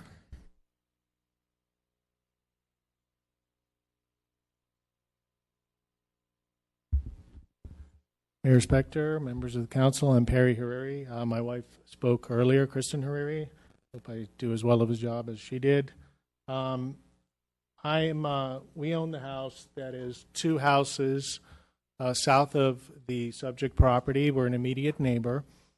I'm here to support Mr. Jalalian's appeal and to talk about the 2-story element for a minute. I don't believe the Planning Commission adequately considered all the accurate facts about the 2-story house. First of all, the height of this 2-story house is only 26 feet. 26 feet. The applicant lowered it substantially from the maximum height of 30 feet. Today, you can regularly you'll see single-story houses that are 25 feet, 24 feet. So this is marginally taller than a single-story house. That's number one. Number two, when the Planning Commission looked at this, Commissioner O'Donnell stated that he was not going to take into consideration the 2-story house next to it because it's in the county. He said that what the county has permitted in this town is horrendous. He also went on to say that he didn't think it would be helpful to look at the 30 homes in the neighborhood and take a percentage of the 2-story homes. Well, as Mr. Paulson mentioned at Planning Commission, most of the homes here are in the county. And if we didn't look at the homes that were in the county, most homes here would have no immediate neighbors. So really, the guidelines made no distinction between town and county when they said, look at your immediate 225 neighbors. We have to look at all of them. The one immediately adjacent to it is a two-story home that's taller. There are a lot of factual misrepresentation by the appellant at Planning Commission. There are 11 of the 28 homes on the street that are two-story homes. So that's how you need to look at it in totality, not just 225, but the whole thing. But just taking Commissioner O'Donnell's logic as argument, let's look at only the houses that are in the town on that street. There are 4 houses in the town on that street. 3 out of the 4 are two-story homes. With this one, it will be 4 out of 5. Let's look at the broader neighborhood. There are only 11 homes in the town on that street, including this one. 9 out of those are two-story homes. You can see the transitioning neighborhood. You have families like ourselves with 3 kids that attend Los Gatos schools. The reason we want two-story homes is to have a little more usable yard so our kids can play in the yard. You have less runoff. You have less problem with drainage that just was mentioned. I just have to show Mr. Wagner's house that's right next to this one. Look at the mass of that 3,500 square foot single-story house. It takes up the entire lot. What's better for the environment or for the neighborhood? That which causes surface runoff and a much smaller yard, or a two-story house that allows a yard for people to use. Thank you. Thank you. Questions? Seeing none, thank you, sir. Craig Ford, followed by Deborah Wagner, followed by Mark Berlin. Good evening, Mayor Spector, Town Council. Thank you so much for allowing me to speak this evening briefly. I have been a resident of the South Bay for most of my life. I lived in Los Gatos for over 10 years. I currently live right on the border of San Jose and Los Gatos. Grew up in Saratoga. I love the South Bay, and I particularly love Los Gatos. Part of what I love about Los Gatos is it's not a generic planned community with cookie-cutter homes. If I wanted to live there, I'd go to Orange County or some area like that. I love how it's such a diverse mix of different styles, sizes of homes.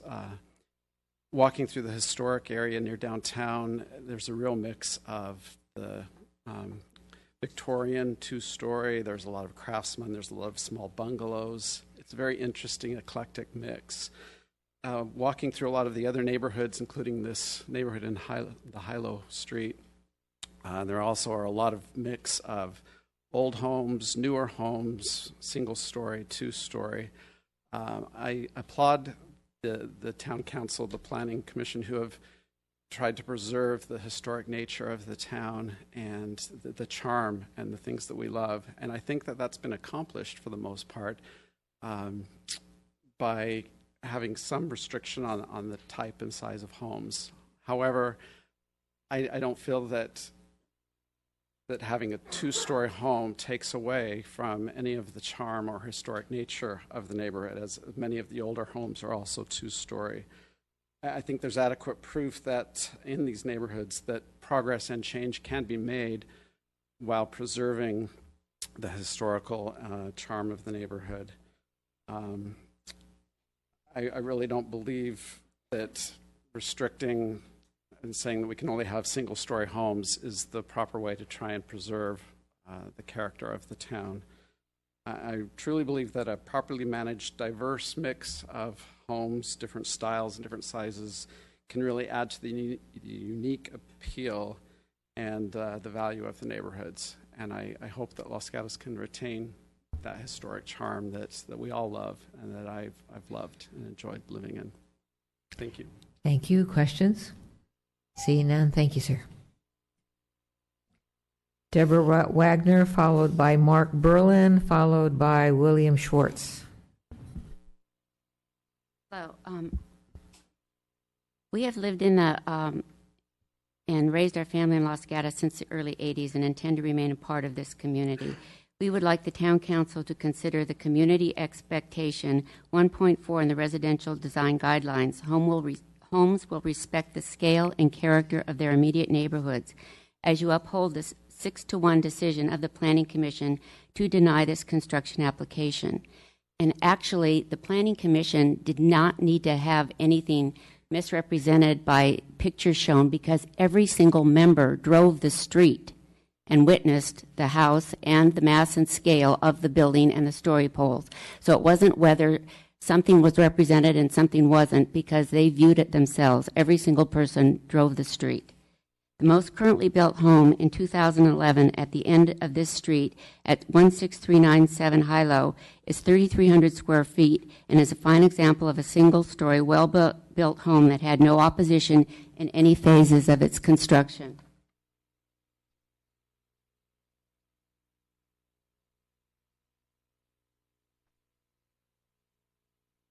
Also, please consider the 2.1 general neighborhood design principles. Residential development shall be similar in mass, bulk, and scale to the immediate neighborhood. Consideration will be given to the existing FAR's residential square footages and lot size in the neighborhood. The one-dimensional front view is just a depth marketing presentation, as it does not give the impact of the side views. This shows how close the two-story is to my bathroom window and what I experienced with a man looking in the bathroom at 7:20 as he installed story poles.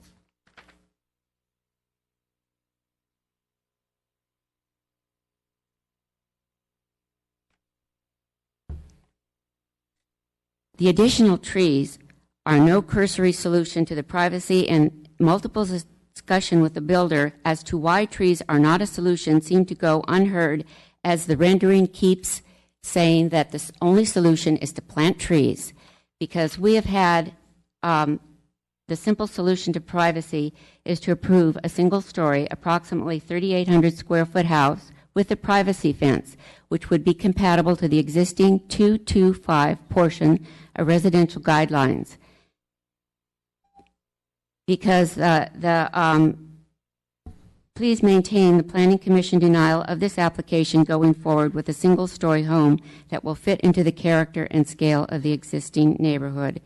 And I'm really concerned about this tree situation, because part of the agreement from the Development Review Committee was that no trees were going to be planted. I have, in that side yard, we have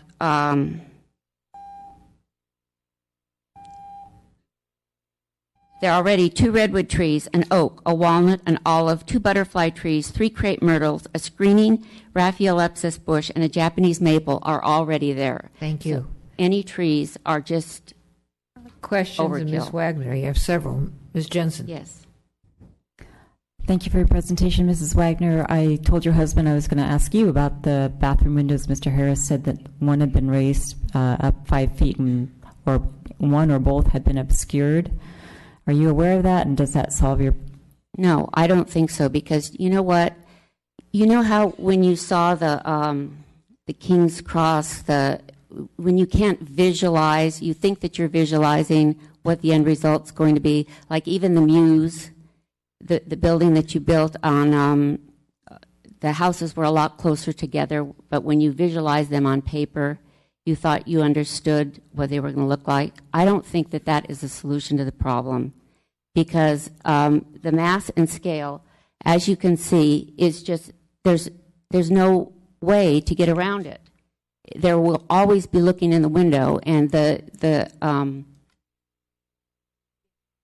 obscure glass is not a solution.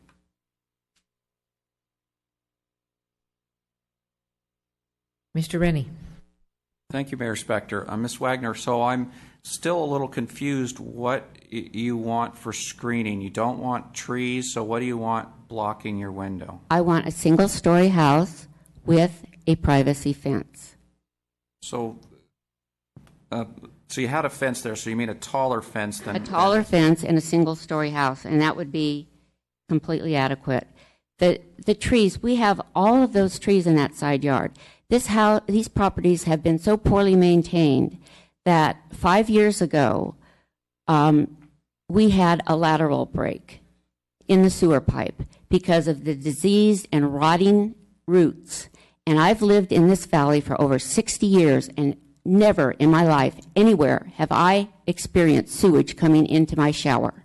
I do not want any more tree roots.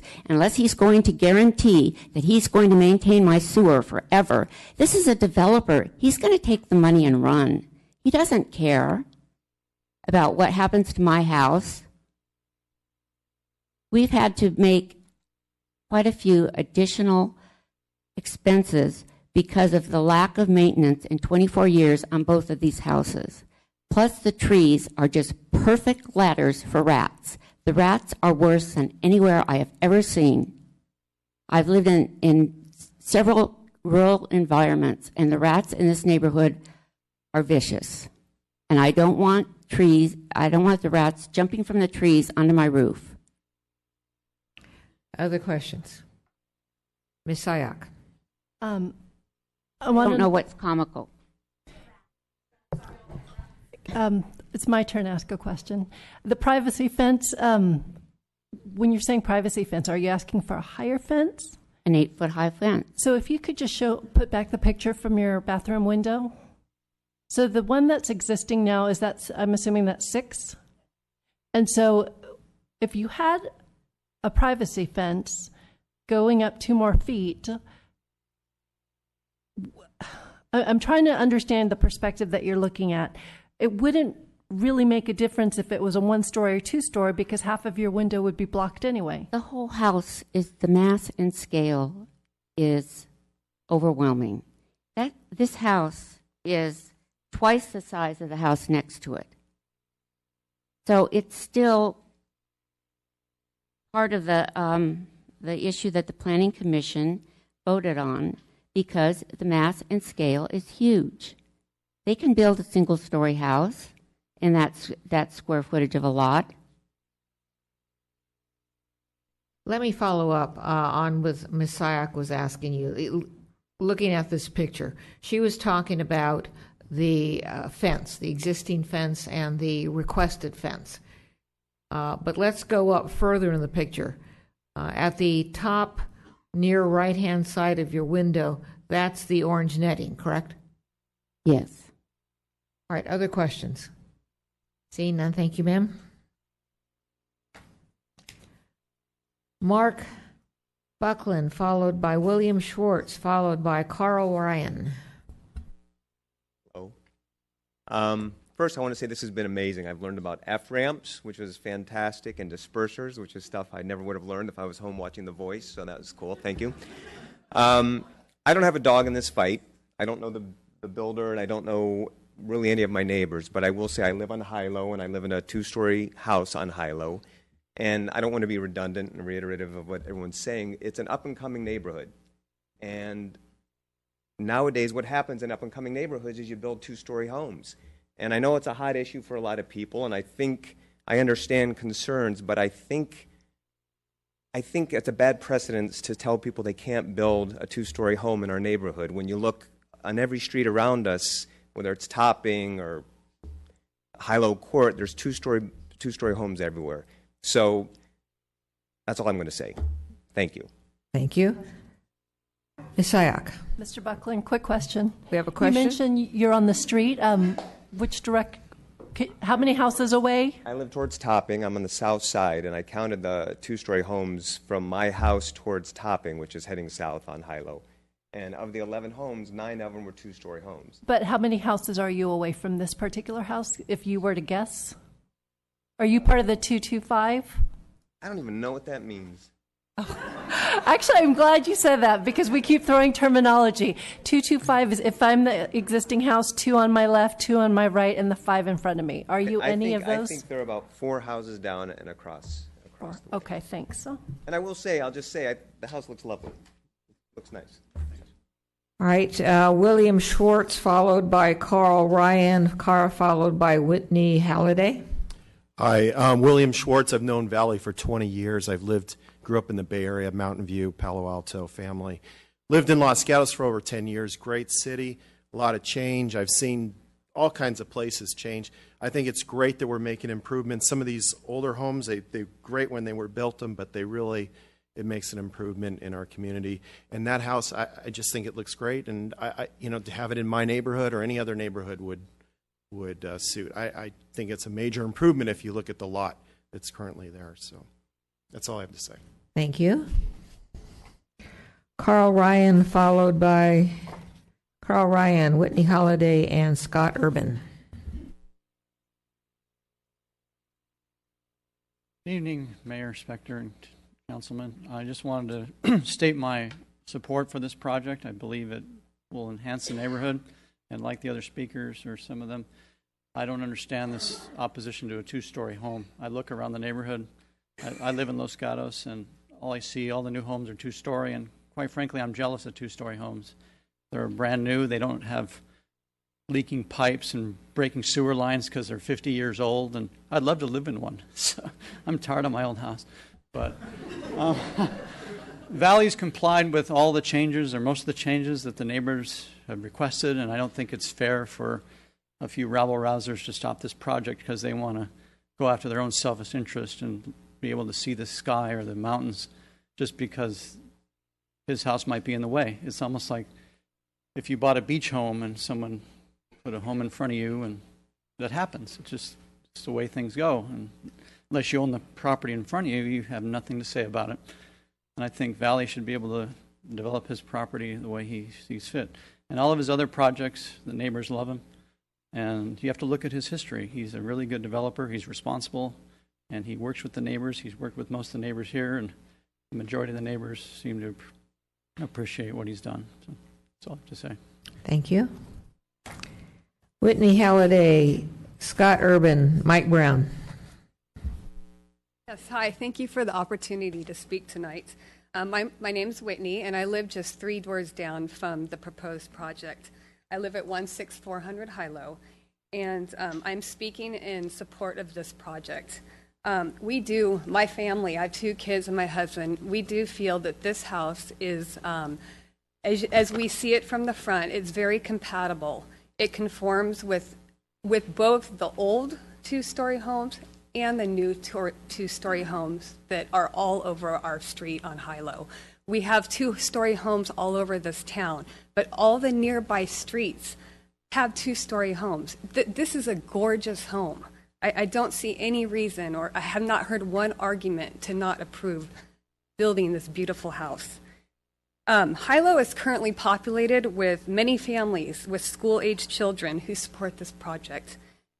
It is very understandable that a builder would want to build up, especially on a street like Hilo, where we know that this is a high-traffic street, and it's not always safe for children. And so it makes more logical sense, and understandably so, to prefer to build upward to preserve our yards for our children to play in.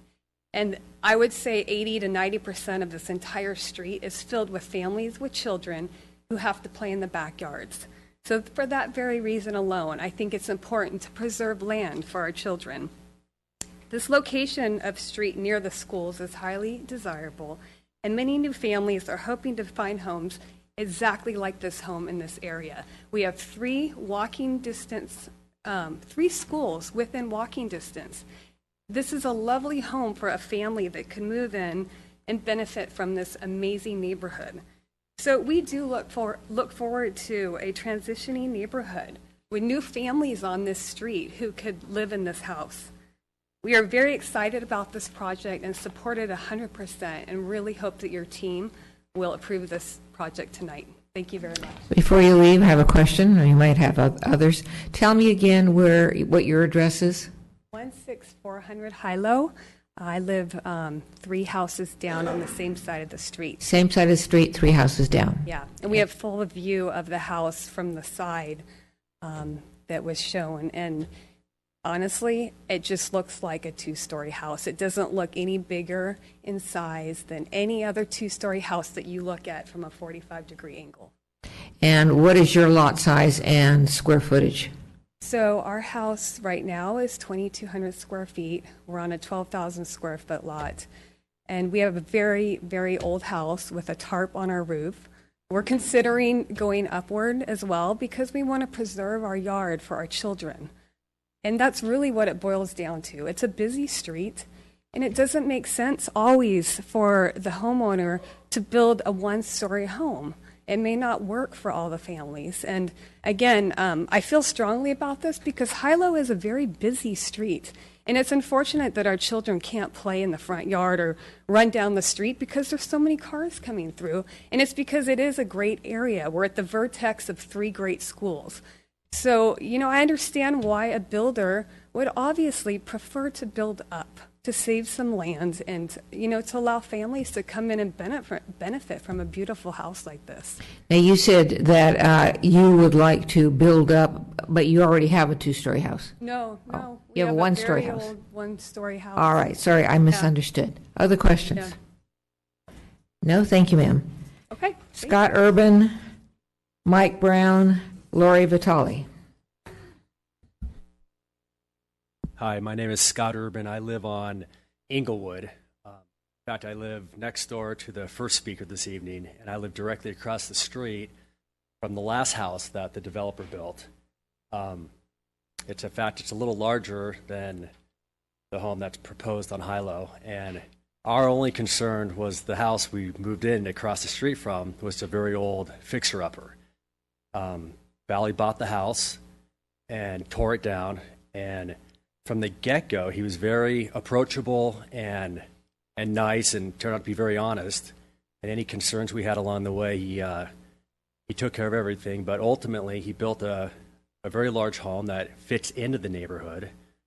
And a family moved into it from Atlanta. They have 2 small children. In fact, he has been here for the last hour. He just finally had to go to take care of his kids. He's also in support of the project.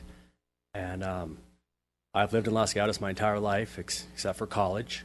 I came back, and this home fits into our neighborhood perfectly as far as we're concerned. Thank you. Thank you. Mike Brown, Lori Vitale, and Ron Deering. Good evening. My name's Mike Brown. Apologize, I've got laryngitis, so I'm going to have to use my sexy voice. I'm with Coldwell Banker here in Los Gatos. I've been a real estate agent for over 11 years. I grew up in Saratoga. I've lived in Los Gatos for many years. I have sold numerous homes in the neighborhood surrounding this project on Hilo Road. I understand the value and importance of balancing new growth while keeping the integrity of the neighborhood and maintaining the feeling that makes Los Gatos so special.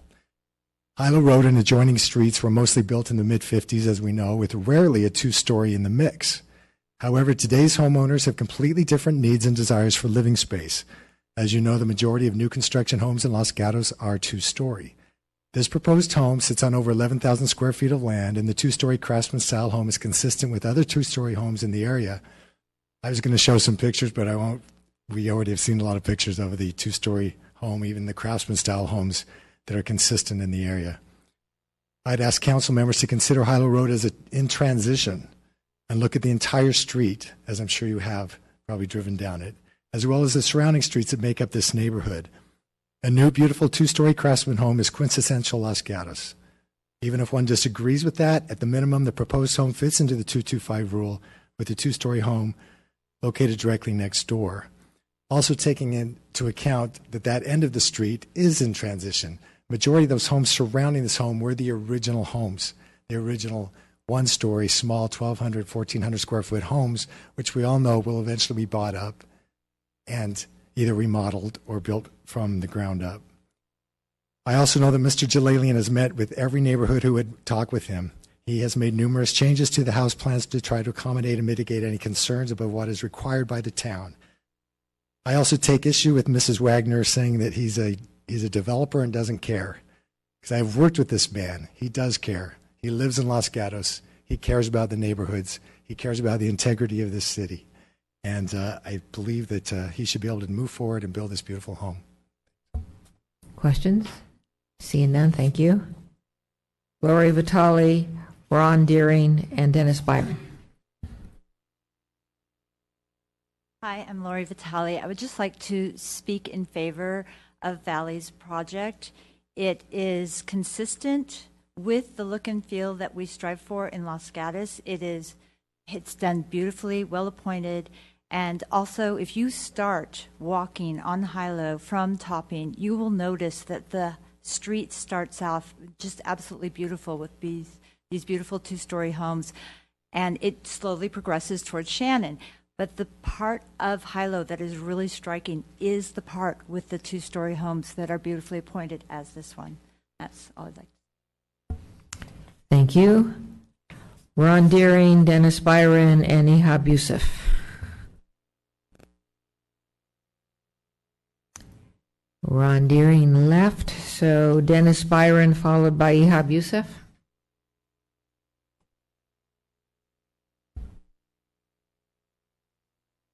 Hello, my name is Dennis Byron.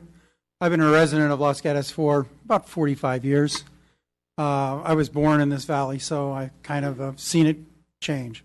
I do not live in this neighborhood. I was asked by a friend of mine to give my opinion of what I thought of Mrs. Sessek's objection to this house. One of the things that I really wanted to take in mind was, could she see this house from hers? A few days ago, I walked down the street in front of Mrs. Sessek's house. I noticed there's a two-story beside her house. I had to walk 4 houses down on that street to even see a story pole through the trees. I don't think there's an objection to this house. I saw the plans for the house. I have to say that being in real estate for 45 years, Hilo has changed a bit. It used to be a single-story, small area. I am glad to see that it's gentrified so much. I am glad to see that Los Gatos is progressive, and it is also gentrifying, and the houses that are being put up are beautiful houses that will only enhance this town. Thank you. Thank you. Ihab Youssef, followed by David Zerl. That's my last card. Hello, and thanks for letting me speak. My name is Ihab Youssef, and I live at 102 Vista del Prado in Los Gatos. I've been a resident here for over 20 years, and I just wanted to point out one of the reasons that I came to Los Gatos was to start a family. I lived in Los Altos previously where I couldn't have a 2-story home, and so I just want to point out I think it really is critical when you are trying to raise a family that you have opportunities in Los Gatos to have these 2-story homes. Just quickly emphasizing some of the facts that I've heard, other than the fact that I think the home is really beautiful and it does fit into the neighborhood. I think the facts and the pictures have shown that at least 50% of these homes in the neighborhood are 2-story homes, including some of the homes that are in the immediate vicinity, the one right next door. There are no drainage issues associated with the basement, and the accommodations that Valley is making, including drainage, landscaping, height of the building, I think go a long way to show that he does care about the neighborhood. So just to close, I really think the DRC and staff got it right the first time, and I think maybe because of some unfair statements and maybe just not true facts, I think the Planning Commission erred. And so I hope you'll support the project. I think it's the right thing to do. Thank you. Thank you. David Zerl, Sandy Decker, and Shannon Susek. Thank you. I'm David Zerl. My family and I own and live at 16357 Hilo Road, directly across the street from this project. While I respect the Planning Commission in their fervent desire to protect the look and feel of Los Gatos, I don't agree with their decision to deny this application for construction of a new house. Our neighborhood is in the midst of change as new construction begins to replace older style cottages and ranch homes, and the character of the neighborhood adapts to this transition. I welcome the change as it represents the vitality of the neighborhood.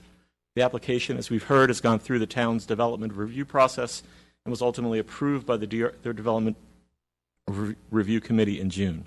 A non-adjacent neighbor filed this appeal to the approved decision, and the Planning Commission sided with the appellant despite the DRC's decision and the property owner's accommodations to the various issues that we've heard. The arguments made by the appellant and subsequently concurred by the Planning Commission focused on compatibility with the neighborhood in order to preserve it. This goes against the concept of change in order to keep the status quo. We are the only house with a fully direct frontal view of the property, which for the past several years has been unsightly and a mess. We have reviewed the site and seen the architectural plans and believe the new construction will be a positive addition to the neighborhood, and don't believe it detracts from our views nor is incompatible with the neighborhood. While I appreciate the appellant's zeal for keeping things the way they are and for pursuing all avenues of protestation, I don't believe that setting a precedent against two-story construction or inclusion of basements is appropriate, especially when the appellant doesn't live on the street or have a direct view of the property, nor in the vast majority of all new construction in the town is two-story. And from looking at real estate ads, many of those homes include basements. Denying this type of construction does not promote the type of change that this neighborhood and Los Gatos needs. We're looking forward to welcoming a new family to the neighborhood and urge the town council to approve the construction and the improvement to our street and neighborhood. Thank you. Question. It looks like you have more than one question. You live across the street. You said that the neighborhood is changing. Using your block, let's say, besides the proposed home and the one to the left, what other changes have you seen or are you seeing? So if I head south on Hilo away from Shannon towards Topping, there's new construction on the left that's just been completed. There are 3 new houses on the right that were completed in the last 6 or 7 years. There's a number of houses that have been sold recently, and at the end of the street, there, as we heard earlier, there are 2 new constructions that were completed, I think, in the past 2 to 3 years. And these were all two-story construction? These are all 2-story constructions with the exception of the one picture that we saw earlier of a house. I think I heard the word 2011, and I've got to assume that's correct. That was a 1-story house that was put up. Ms. Sayak. So, Mr. Zerl, you're directly across. Can you clarify, just confirm on the record, are you 2-story or 1-story? We're a 1-story house directly across the street. And as a 1-story, you have no objections to a 2-story directly in front of you? I don't have the objections to 2 stories, and we look out our windows and actually walked our property to see what would be obstructed, what views, what mountains couldn't I see, and even with the story poles as they're currently sitting, which is higher than what's been changed, we can still see the mountains. We can still see the beauty of the trees across the street. Thank you. Thank you. Sandy Decker, Shannon Susek, and Lee Quintana.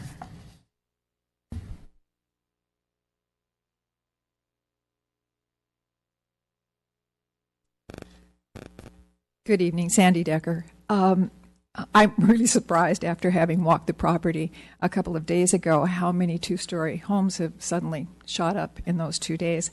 But what I really want to say is how pleased I am, Council, that you're treating this project as the town of Los Gatos, because it is. You're seeing this tonight because this house will be within 300 feet of our service boundary and 300 feet from the actual Los Gatos town boundary. The residents of this neighborhood that are experiencing what I'm going to call the scrape and steroid building phenomena have nowhere to go with this except to come to you. These people want to keep the predominantly 1-story profile of this area, along with their large trees, their hillside views, and their personal privacy. May I add that to a person that I spoke with in the area, they are so appreciative of the town's involvement in this particular issue, and especially the planning department, and specifically the director of planning, Mr. Paulson, who has been very informative and available for their questions and concerns. Thank you again for doing what you can to help these people who live their lives in Los Gatos and want to do the right thing to protect their neighborhoods. Thank you. Questions? Seeing none. Thank you, ma'am. Shannon Susek, Lee Quintana, Jeannie or Jean Drieger.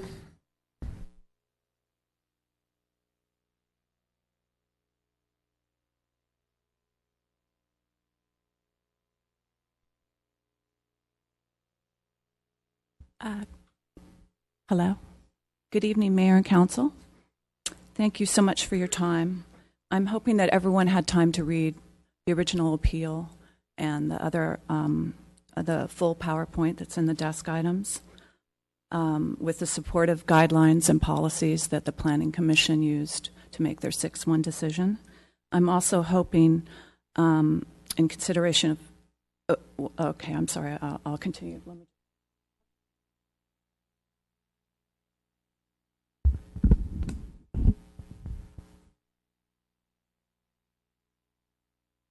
So unfortunately, there was some misinformation given regarding my previous PowerPoint that I gave at the Planning Commission. All the quotes I used are from our residential design guidelines.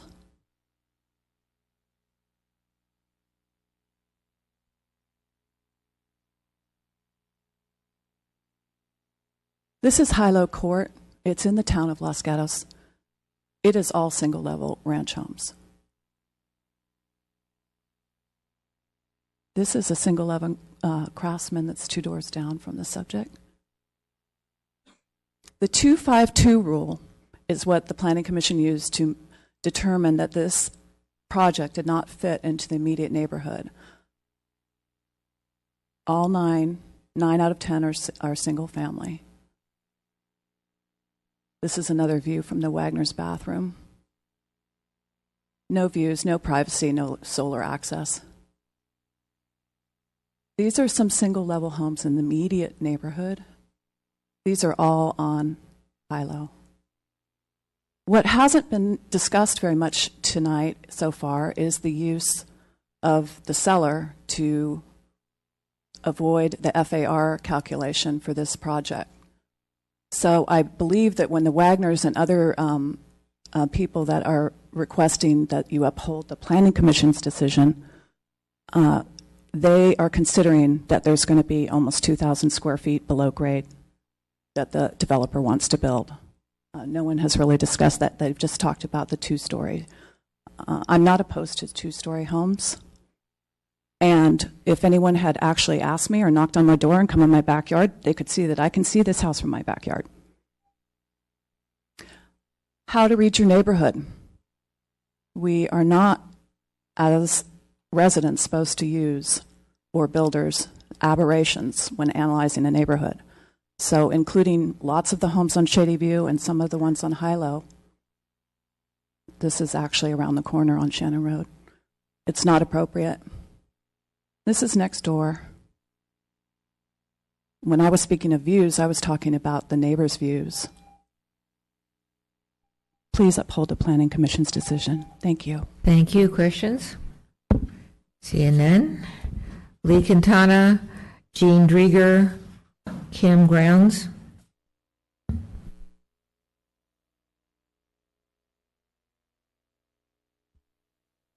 Lee Quintana, 5 Palm Avenue. As residents, I think we all love the diversity of Los Gatos, both in style and size of homes. But it seems that every single new home that is built is a 2-story. We have design guidelines that are attempting to maintain the diversity and types of houses in Los Gatos. But if every single home that is bought is either vacant lot or is a single story, turns into a 2-story, then we don't have that diversity anymore. I totally understand people's need or want, I won't say need, want for larger homes. But that was why the seller policy in the general plan was placed in the general plan in 2000. Concern that the needs of people were changing, and by encouraging sellers, they could get extra space without affecting the mass and the scale above ground. The other thing I'd like to, 2 other points I'd like to make are, one, we have a need in this town for move-down housing for seniors that tends to be single-story, 1-floor housing. We keep losing that, and we're not replacing it. And the other point I would like to make is that what is before you tonight is a question of whether or not the Planning Commission erred in their decision, not whether we like 2-story houses or not. Thank you. Jeannie Drieger, Kim Grands.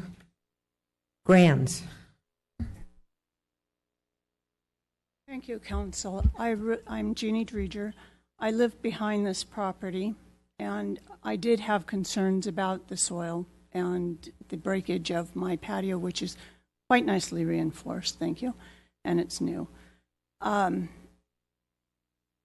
What has been presented here tonight is not all the truth presented by the applicant here. He said that all the neighbors were in favor. That is just not true. And it makes me very mad to hear that kind of thing. My concern for my own personal views is I look at those story poles behind my house. I cannot see the view of the hills past them. I cannot see from my living room, from my dining room, which face the back of my house. It obliterates that. Where the Whites who live in the two-story house next to this property, I don't see it because my garage faces that. My garage is back set, so it's against there. The Planning Commission people, all of them went to see this property, so they saw the 252. They saw all the one-stories in this area. And the lady who just spoke did say, those of us who are now becoming seniors, who have lived in town for many, many years, are not wanting to have two-story houses. And when we go, is our property just going to be raised? Well, it doesn't matter because we won't be here. But it would be nice to have one-story houses around just for the diversity of land. Do you have any questions? Seeing no questions, thank you. Now this is my last card. Kim Granz.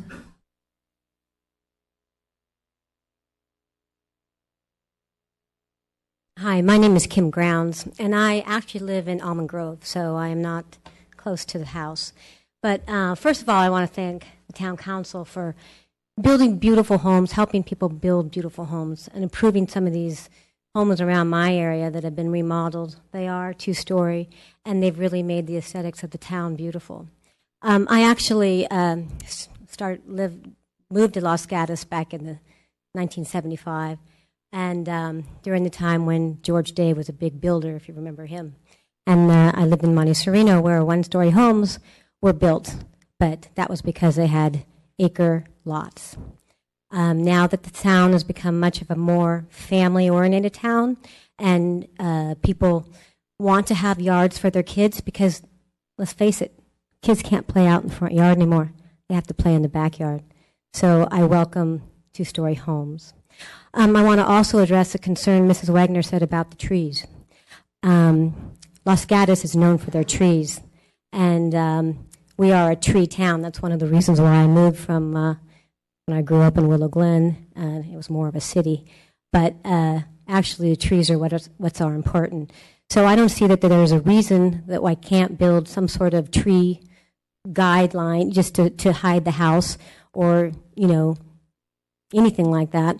Also, I live on the corner of Almendra and Tate, where I do have homes very close to me, and I can look at my neighbor's bathroom, and she looks down at my patio. And you kind of get used to that. I do have shades that I put down when I want to have privacy. But again, I want to thank the Town Council for making our town so beautiful. Thank you. Thank you. I have no other cards. So I'm now going to bring the appellant up for 5 minutes, the appellant team.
I can make my comments based on the rendering you have behind you there. We've gone through special effort for the Vulcan Mass to not have a square box which looks like a roadblock sometimes when you see them in different neighborhoods. But this house has an offset of 8 feet on each side, which total is 16 feet, where the top is brought in so that you don't have the big bulk and mass feeling. And contrary to what the neighbor Wagner said, we actually like screening and landscaping. We like it in the whole neighborhood.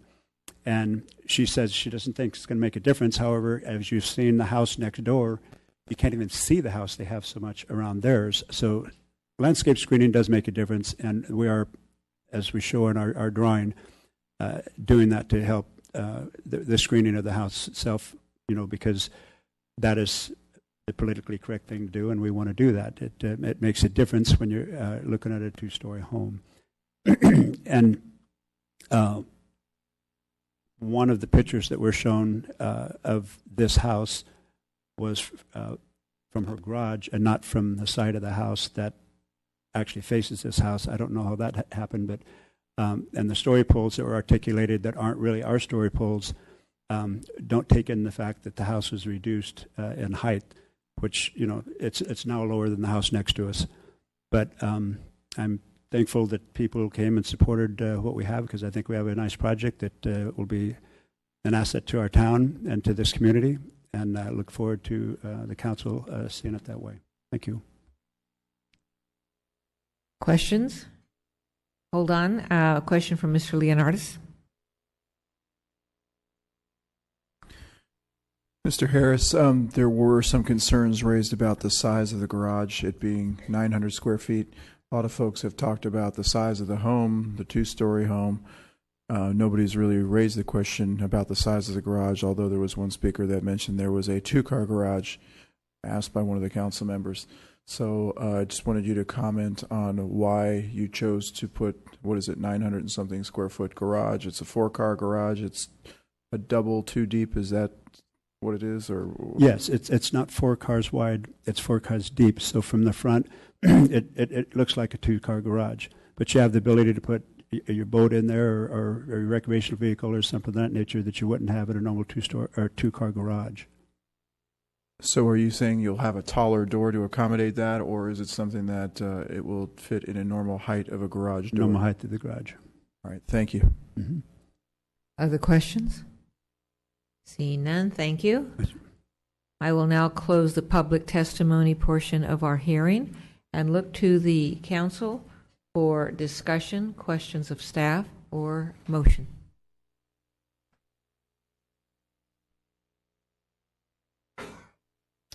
Mr. Rennie.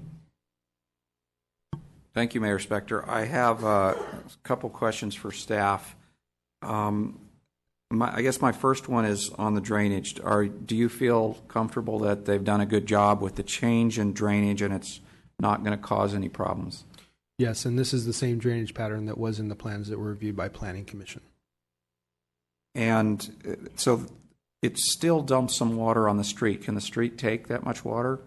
As with any of these types of facilities, that's an extreme event, and so there's always overland release. But the depth and size of those and the material that we put in them will be able to accommodate a large volume of water, and we can also have Parks and Public Works work further on those dimensions to ensure that that isn't the case. Okay, next question. Can you explain to me how the 225 rule is supposed to work?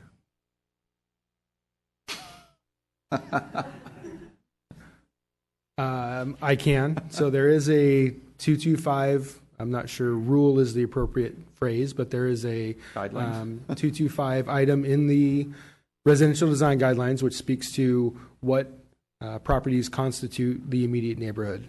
The immediate neighborhood is a large factor in determining compatibility, but the residential design guidelines also allow the staff, Planning Commission, and/or council to look outside that should they choose or deem that that is appropriate.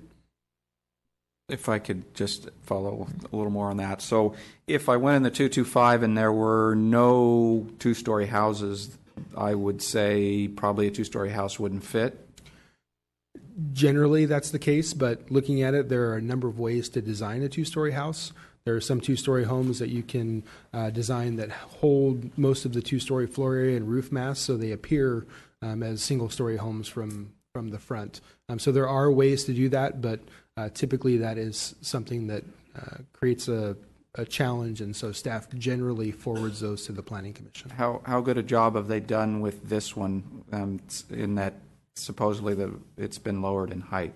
So they've lowered the height 2 feet, as was previously noted and is also noted on the plans. They've significantly pulled in the second floor elevations from the side, and then it's also pulled back from the front, which is represented on both the elevations and the floor plans. So those are some typical items that you would employ to reduce the overall mass and scale, rather than having a what we loosely term a stem to stern all the way across two-story and then even out to the front, which is where you get those more boxy elevations. So the apparent mass of those types of projects are far more than what this one is providing. One more question. Do we have any policy that protects single-family homes beyond making sure a house fits into the neighborhood? The town does not have any single-story overlay zones. There are some jurisdictions that do have those, but there is nothing in town code that prohibits a two-story house. Okay, thank you.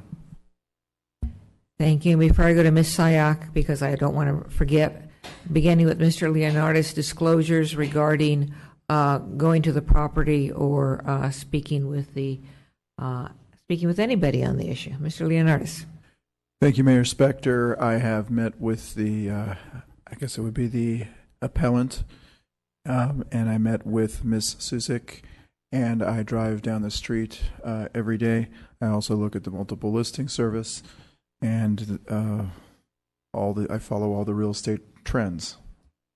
And I would just say, to the extent that you follow the real estate trends and look at the multiple listing service, if any information you receive from those sources are considered in your deliberate or decision tonight, I would ask that you share that with us. All right. Thank you. Ms. Sayak. So I am familiar with the street. I've walked it many times, as well as the surrounding streets. Have conversations with the appellant, Ms. Susick, as well as several neighbors that actually reside on the street.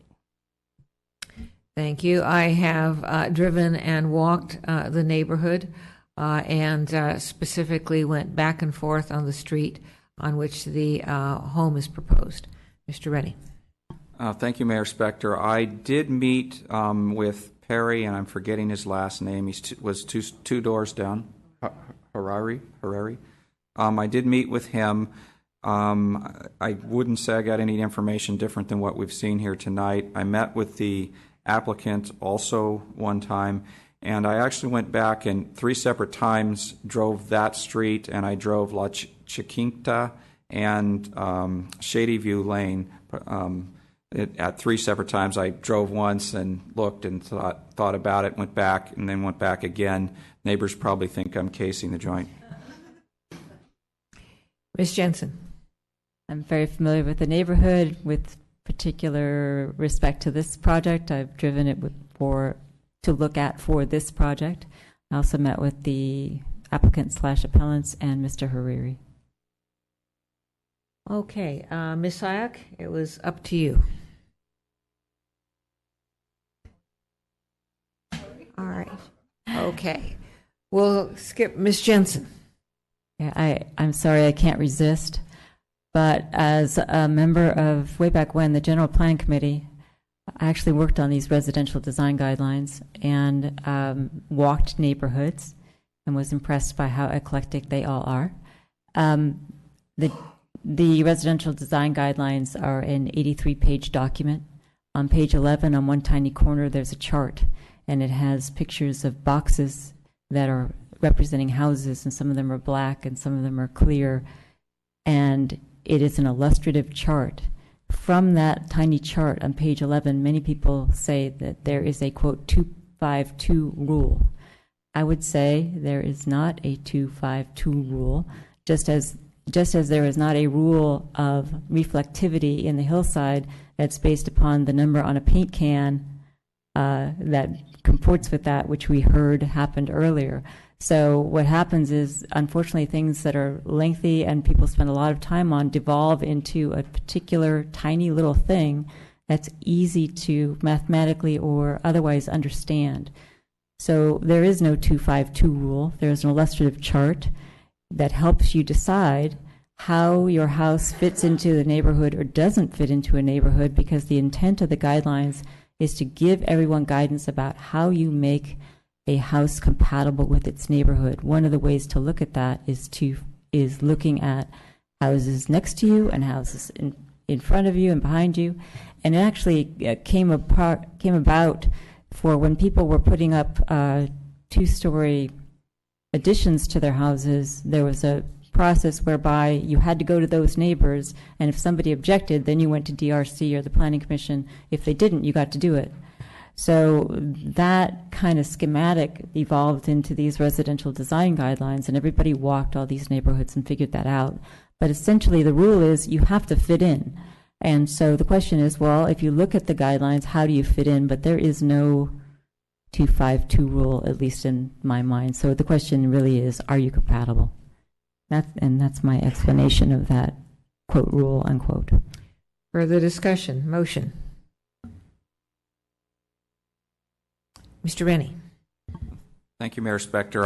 I'll just make a few comments. I'm not ready for a motion. So I would say in driving my 3 times, I really did feel like the neighborhood had 2-story houses. It didn't feel like a 1-story neighborhood, because you don't get very far away before you get down the street. You get to 2 stories.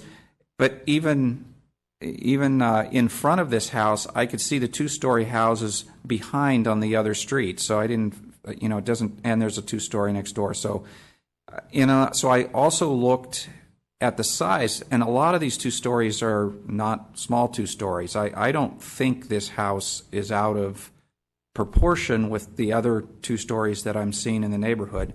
And the neighbor next door thinks that it's out of scale, and it seems to be slightly bigger than theirs with their garage. They're 4,057, and this one with the garage is 4,411. So, to me, that's not that far apart to really be that out of proportion in scale. I think it's a little more difficult to say whether the Planning Commission erred, because it is kind of a judgment call. We don't have a rule that says there's a 2-story house in our 522. That means you can have one. So I'm a little bit unsure there. One thing that does bother me a little bit is the basement. My interpretation of and I don't think it says this, and maybe I'll ask this as a question, but my interpretation of the basement rule was put in, not counting it in the FAR and the total square footage, was the idea that somebody doesn't build the largest house to what's allowed to the FAR, that they would instead build something smaller above ground and put it in the basement. In this case, this house is built just under its maximum size, and then they put a basement that's actually larger than my house. So that does seem like an abuse of the basement. Do we actually call it cellar rule, I think, for those that are particular in the wording. So it seems to be against the intent of it, but I don't think it's actually against the wording of it. So maybe I could ask at this point, Director Polson, what really is the wording of the cellar policy? Well, I don't have it right in front of me, but I'll tell you how staff has interpreted it in the past. So we look at the above ground mass and scale. If we had a cellar that was increasing the above ground mass and scale of what otherwise could be there, then that may raise a concern for us. But when it's completely below grade and does not actually impact the above ground mass and scale, we're really looking at the house above grade, because that's what folks are going to see. We're currently looking at potential modifications to some of those definitions, and that will be going back through the policy committee shortly, and then that will come back through. So there is wording in there that speaks to cellars in lieu of visible mass. And so in this particular case, the cellar doesn't actually increase the visible mass. I understand your interpretation of how you see that, and many planning commissioners hold that same interpretation. And so that does become a concern sometimes for planning commissioners. Thank you. When Mr. Paulson, when you speak to the cellar or the basement, and I think you were just handed some documentation, what document or documents are you making reference to? So this is in reference to the cellar policy, and there's actually a resolution also that's not included in what was just handed to me, but that does also speak to the in lieu of visible mass. The cellars are encouraged. And that was ultimately a resolution? The cellar policy originally was adopted by resolution, correct. Okay, very good. Ms. Jensen. A question on a different topic, maybe it's for Mr. Schultz, I'm not sure. There's been discussion about preserving essentially one stories.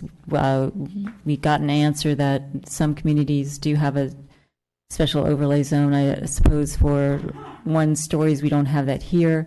I'm wondering, just as a policy matter or practical matter, if we were to take this neighborhood as an example, which is in the county, does Los Gatos have any power over to impose a zone on the county unless and until the entire section is annexed into the town? That's correct. We wouldn't have any power to do that until they were annexed in, either separately or altogether.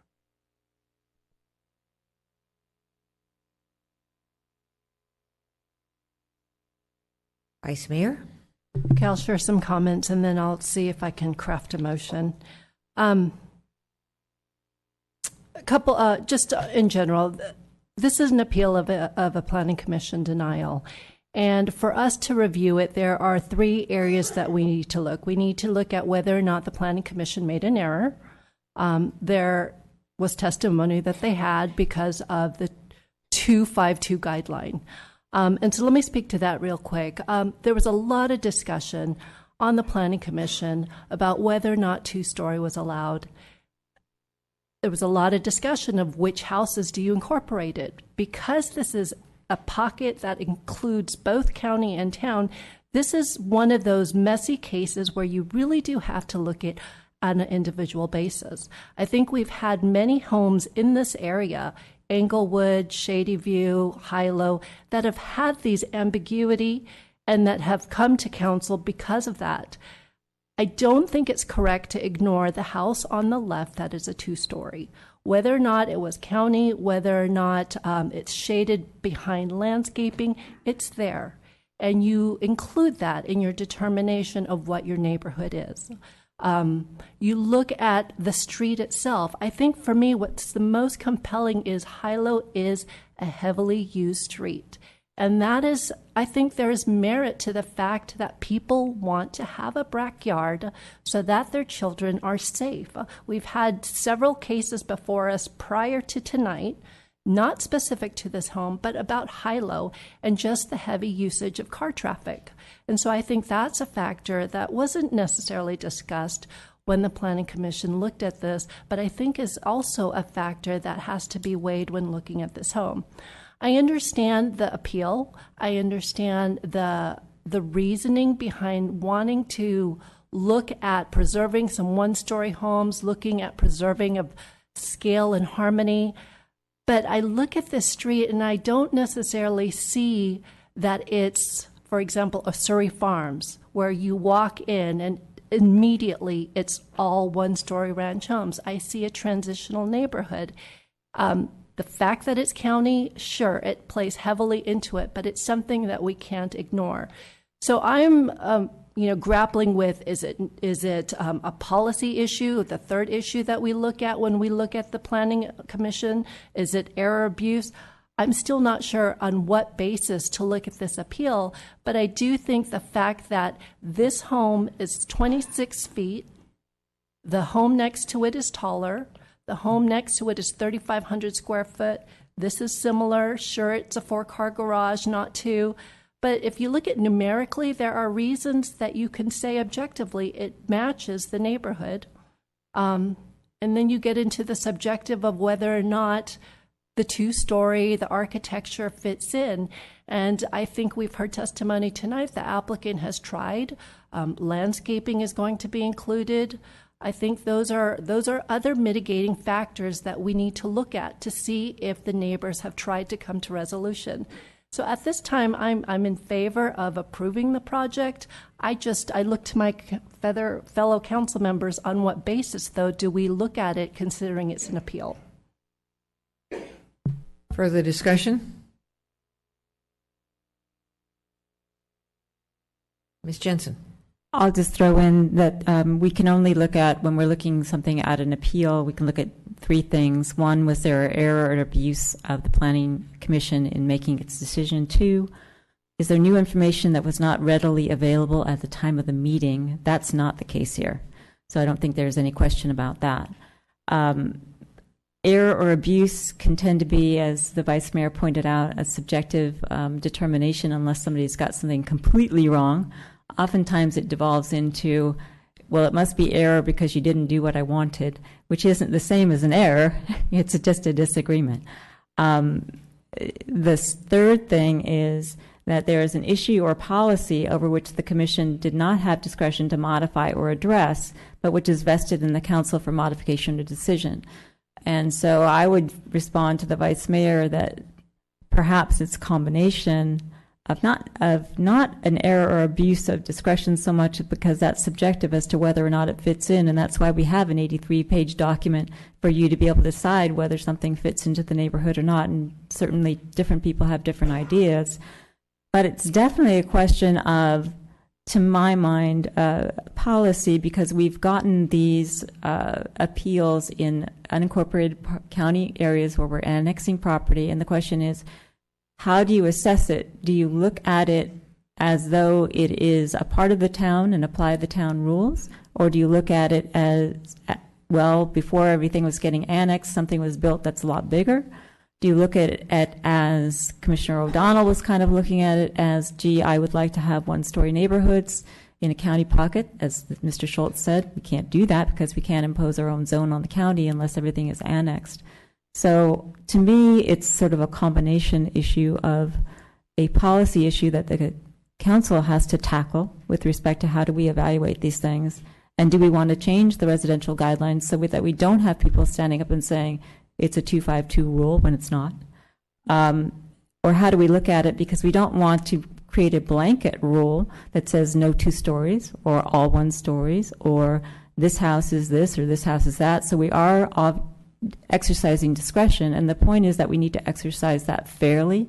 So in this, we go through these processes that people can understand what the rules are, and this not only applies to houses, but offices, other developments, businesses, that we have a clear process that we follow fairly, that everybody understands what the rules are rather than it being arbitrary. So I'm not prepared yet to say how I want to vote on it, but I think that the issue is more of a policy issue than an error or abuse of discretion issue. Discussion, motion. Mr. Leonardis. Thank you, Mayor Spector. I just want to thank everybody who came out and spoke this evening, regardless of whatever your views were. Your dialogue is very welcome, and we're up here listening, and we're always learning about the community that way. And we appreciate your coming out. We always get these in this area. Every time a 1-story house is slated to be replaced by a 2-story home, there is always some questions. There is always usually a rejection by the Planning Commission, and there is always usually an appeal, and there are always usually kind of split input from the public whether or not that should be allowed. I think of things like the simple economics of the equation. You have lots that are 10, 11, 12,000 square feet. You have homes that are existing that are 1,000 square feet, built 50, 60 years ago. And you have the economic opportunity of somebody wanting to put a much larger home on there, either to make money, or if their goal is to live in it themselves, they would require a larger home, just because people live today a lot differently than they lived 50 or 60 years ago. So as I grapple with there was a speaker that said we need single-family homes for seniors who could move down. Some people don't like the idea of these much larger homes going and supplanting these older homes as they come one by one. A lot of the homes that were shown on the slides that were single-story homes were homes that were kind of redone, but they were probably using the existing structure, and they were more like remodels, not necessarily complete rebuilds, although there were probably a couple in there. But what people generally do is tear out the little house and put in a big new house. And, we grapple with this thing called personal property rights. Our guidelines say that you can have so much floor area ratio, you can have so much building height. And when you have these big lots, it invites bigger homes. I struggle sometimes with the seller policy because I think when that was originally prepared, and maybe some folks who have been up here or on the Planning Commission in the past can elaborate on this more, but I think the intention of that was to try to bring the mass and scale of the house that shows above ground down to keep the neighborhood scaled nicely so you don't have a colony of McMansions. And I think now it's become, well, the seller's kind of free space underground, and then all the bulk and mass gets put above ground too. I recall homes that were put in about maybe 15, maybe 16, 17 years ago at the corner of Inglewood and Shannon, and there's two single-story homes there that they went below, and they have one level above ground. And that was kind of interesting why they did that at the time, and I can see why that was done at the time, because they were all surrounded by single-story homes at the time. However, the trend has been now to put the space above the ground, typically speaking. So I'm sitting up here trying to digest all of this dialogue and balance the wants and desires of the community with the town rules, with the personal property rights, with the way people want to live today. And this is what's weighing on my mind as I sit up here and listen to the other council members. Ms. Jensen. Sorry, just an additional comment to go into the consideration. The Vice Mayor mentioned that Hilo is a very high traffic area. The council is going to be considering a school bicycle and pedestrian safe routes to school study in a couple of weeks, I think. And one of the streets that's identified as a safe route to school is Hilo. So we want to make sure that that is safe for children to walk and ride on, when we're especially trying to encourage that as a way to reduce traffic around our schools. That to me, that's a policy issue. Another policy issue is with respect to covering lots with non-permeable surfaces. With our sustainability plan, we want to be able to have as much permeable surface as we can. So to me, it makes sense that you would not completely cover a lot. That doesn't mean that there's different ideas about how you deal with lots, but those are policy issues in my mind, not necessarily, again, an error or abuse of discretion issue.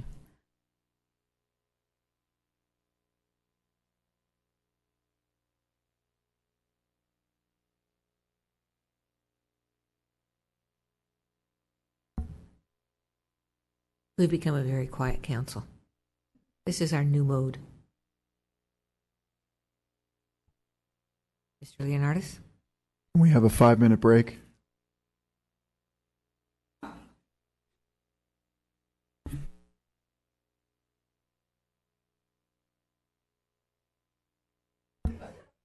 No.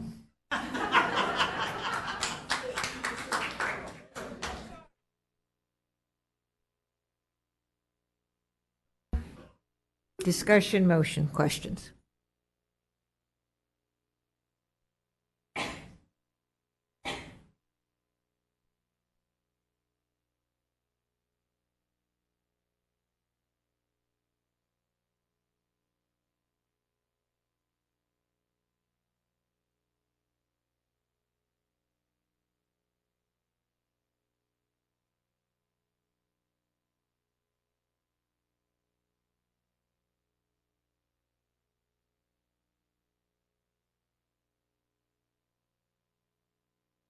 Mr. Rennie.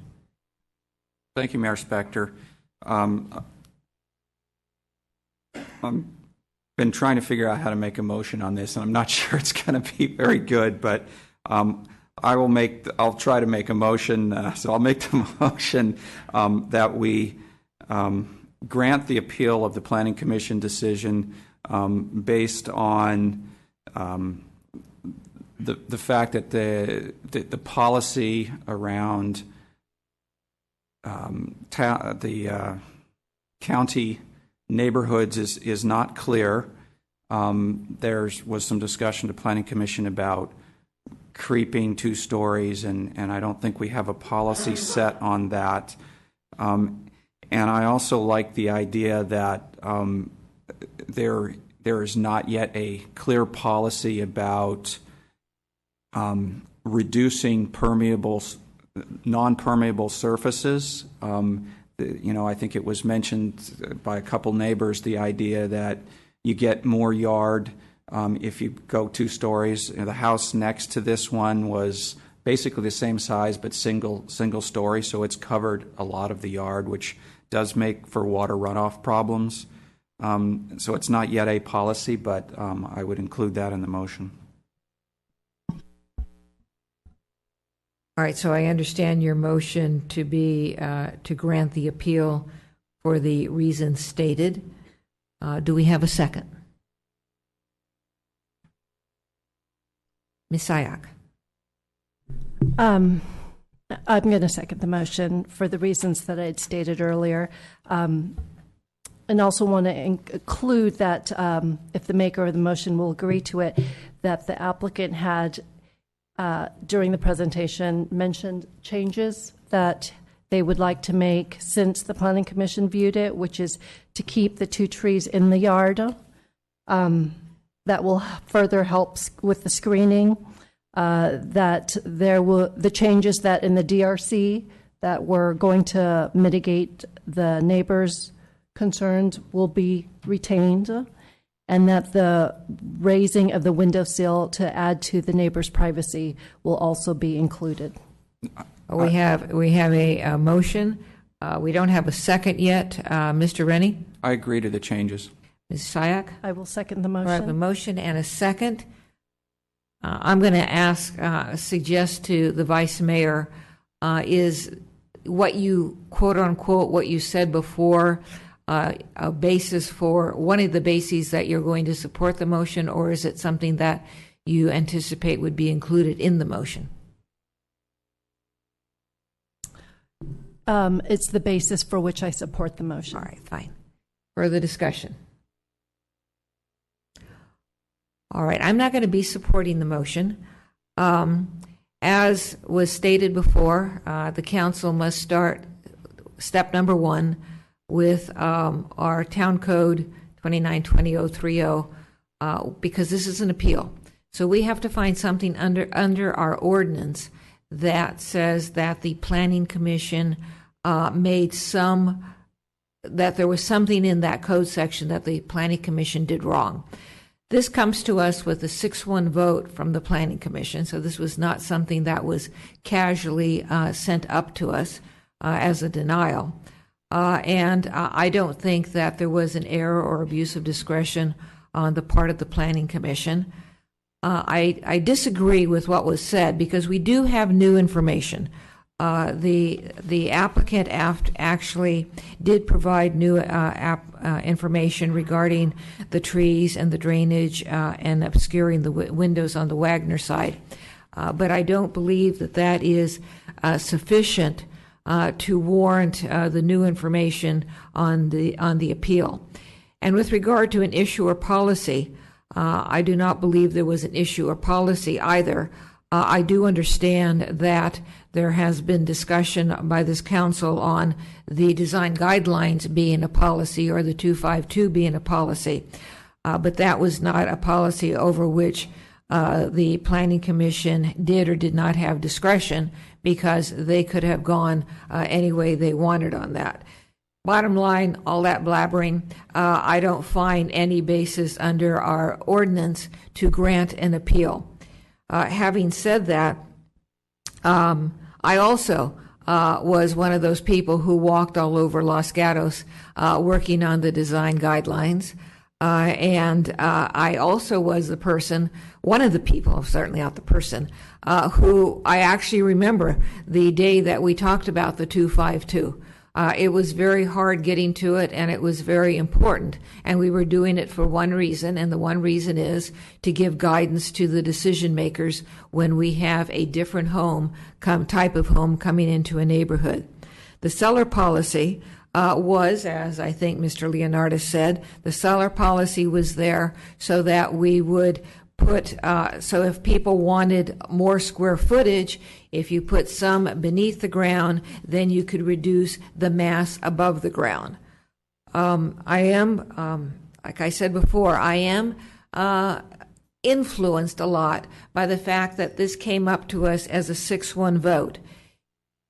If we think that the new information that we receive from the applicant is significant, then that is a reason to return it to the Planning Commission.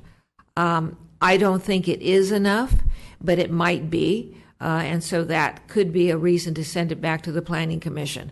But given the facts we have this evening, I do not see a reason to grant the appeal under our law, and I'm basing my decision on our ordinances. Further discussion? All right, seeing none, I will do this by a show of hands. All in favor? Opposed? Okay, the motion fails 2-3 with Ms. Jensen, Mr. Leonardis, and the mayor voting no. May I have another motion? Ms. Jensen.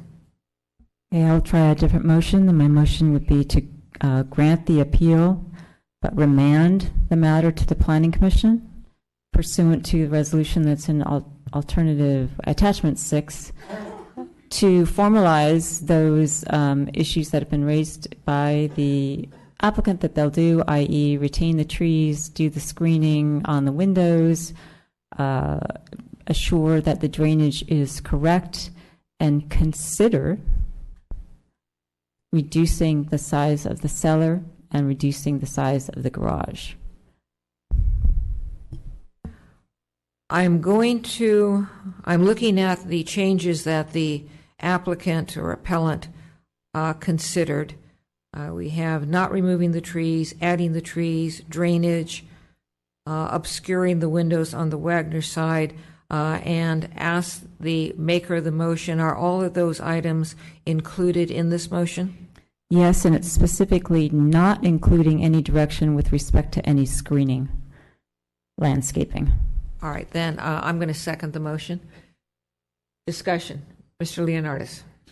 Thank you, Mayor Spector. And the first motion was an okay motion, and I was kind of on the fence on that, but I think as a matter of the proper procedure moving forward that this is a motion that I will be supporting. I think this is the proper process. Further discussion.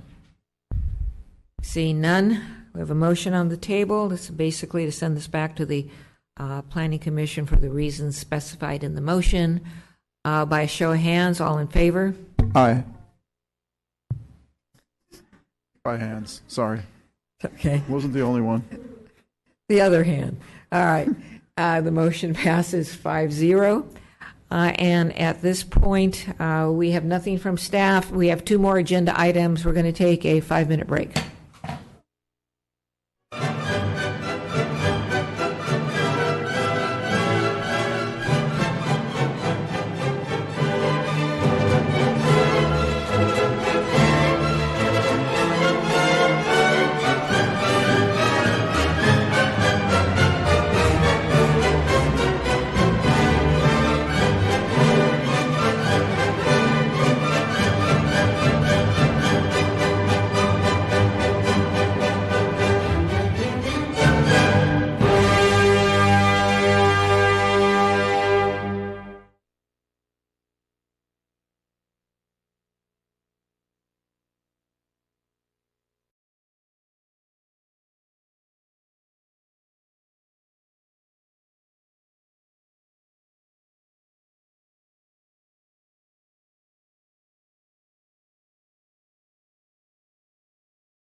Ask the council to take and staff to take their seats. Bring the meeting back to order. We're on other business, agenda item 15, authority for exclusive negotiation with Presidio regarding a potential parking garage and residential development. We do have a staff report. Mr. Morley. Thank you very much. Some time ago, the council established an ad hoc committee for downtown for infrastructure and parking. The ad hoc committee is made up of Mayor Spector and Councilmember Rennie. The ad hoc self-selected a priority, and the priority was downtown parking as the initial opportunity, identifying that there were multiple potential solutions or partial solutions to downtown parking. The one that rose to the top was a potential parking garage in the downtown area, and the location, just to refresh our minds, is on Main Street, west of Santa Cruz Avenue. It incorporates 3 parking areas that are town-owned, split a little bit by Victory Lane. The blue parking area, the area outlined in blue, was purchased with low-income housing dollars from the redevelopment agency and still retains that obligation. The yellow is our parking areas that are and have been parking for a long length of time.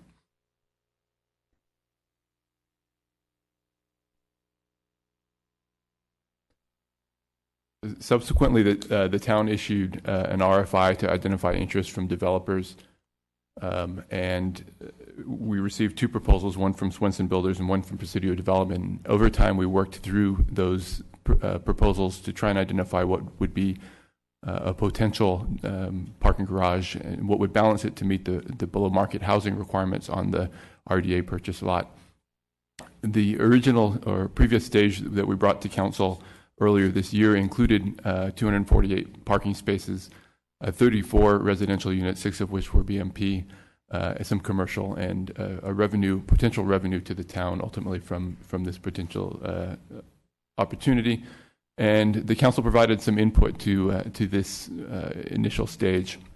The council direction out of that last meeting included retaining that minimum of 6 BMP units, minimizing the number of residential units. So the idea was that the 34 that were proposed was too many. To explore paid parking within the garage, to include a minimum of 300 parking spaces, to minimize the visual impacts of construction through setbacks of any potential future structure, and to incorporate other town funds where they're available in order to make the deal more viable, and these other requirements work for the town. So that got us to where we are today and what we have before the council. The Swenson and Presidio both were able to work the numbers and came up with a reduction to 20 to 24 units. This includes anywhere between 6 and 9 BMP units, depending on what that structure looks like. It does meet that requirement of 300 total parking spaces, and given that the goal was to meet some of the parking needs in the downtown, that was a big deal. The design to complement the surroundings is acknowledged within those concepts, and it includes up to $4 million in a town contribution from various funds that are identified through the staff report. In terms of paid parking, because it's hard to tag revenue to paid parking within a parking garage where there's free parking outside of that was left out of the evaluation from a fiscal viability discussion standpoint, and is something that the council can take up in the future in terms of policy discussion should a garage come to fruition. So with that overview, we had discussions with both Swenson and Presidio, and we are recommending both staff and the ad hoc that we enter negotiations with Presidio, as outlined in the staff memo. Presidio brought principal from the company and was engaged throughout, and we feel provides the best opportunity for moving the project forward. Staff does feel that we need to obtain the services from for outside negotiations, so that we have somebody alongside that has experience with public-private partnerships in order to move this forward. And we would receive direction in closed session as necessary in the future should the council approve this, and return to open session with a final agreement, assuming that one is reached. And I would add that this is all talking up towards an agreement with a potential developer, and not at all on any potential structure or what a structure would look like, and that any potential future structure would come back through the development process and be evaluated at that stage completely separately from this effort. So there's still plenty of review that the council will have in terms of size and scope and mass and all the other elements that are very important to what a structure would look like in the downtown. In terms of the numbers that I talked about in the number of residential units in BMPs, there's still some work to be done in terms of what the requirements of an agreement are and how those numbers might potentially fluctuate. So there is some room for negotiation both directions on that. So assuming we wouldn't want to consider these numbers absolutely hard, set in stone, as we get into negotiations in terms, I would expect that there to be some consideration either direction. So they should provide a guideline of what's potential. And if the council's accepting of what that potential is in terms of a project, that would provide us the opportunity at this point to move forward. With that will conclude the staff report, and I'm available for questions. Mr. Rennie. Thank you, Mayor Spector. Happy birthday, Director Morley. Thank you very much. So my question was, you gave us two options. Where you said 20 units with 6 BMP or 24 units with 9 BMP. So that implies to me that if we add one market rate, we got 3 BMPs. So one market rate will finance 3 BMPs. That doesn't sound right to me. Yeah, and it's not a linear equation. And both Presidio and Swenson are here, and they may be able to talk to this as well if they get an opportunity, and you may want to explore that a little bit with them. But there's a lot of factors, a lot of levers that we've talked about previously that go into the equation. So it's not a 1-for-1 or a 1-for-3 relationship all the way through. And there's various dynamics that affect this. So the developers have a model that they run. They plug the numbers in. They make the adjustments. So as they increase one, they're able to watch. If they pull on one lever, they're able to watch to see what goes on with other levers. But you can't necessarily make a corresponding effect that continue to increase one, and you get those same numbers of increases on BMPs. But these numbers here we're confident work 20 and 24 with 6 and 9. Yes. Okay, thank you. Ms. Jensen. 2 questions. One is, I'm assuming that what we're doing tonight is simply approving, theoretically, negotiation with a particular entity. We are not approving any kind of project, so this project could change depending upon the negotiations, correct? That is correct. Okay. And the second question had to do with not being able to determine what the revenue is from any kind of paid parking garage because there's free parking around, and you suggested that that's a policy discussion. And I'm assuming part of the policy discussion could be to change the parking model downtown altogether, correct? Yes. Okay, thank you. Ms. Sayak. Thank you. So the policy questions that Councilmember Johnson had brought up about changing our parking structures in terms of how they're paid or not paid, do we have that now? Does that in any way affect the way this future agreement could be structured? So the developers did not include a revenue stream from paid parking because it can't be guaranteed, so it wouldn't work within the equations in determining the viability of a project. So there is no paid parking included in the discussion at this point. A follow-up question. What because my understanding is as this progresses, we would get more updates and we could insert some changes into it. If it was determined at a later time that paid parking was appropriate, does that affect anything, or that just becomes a revenue stream that we could just use against something else?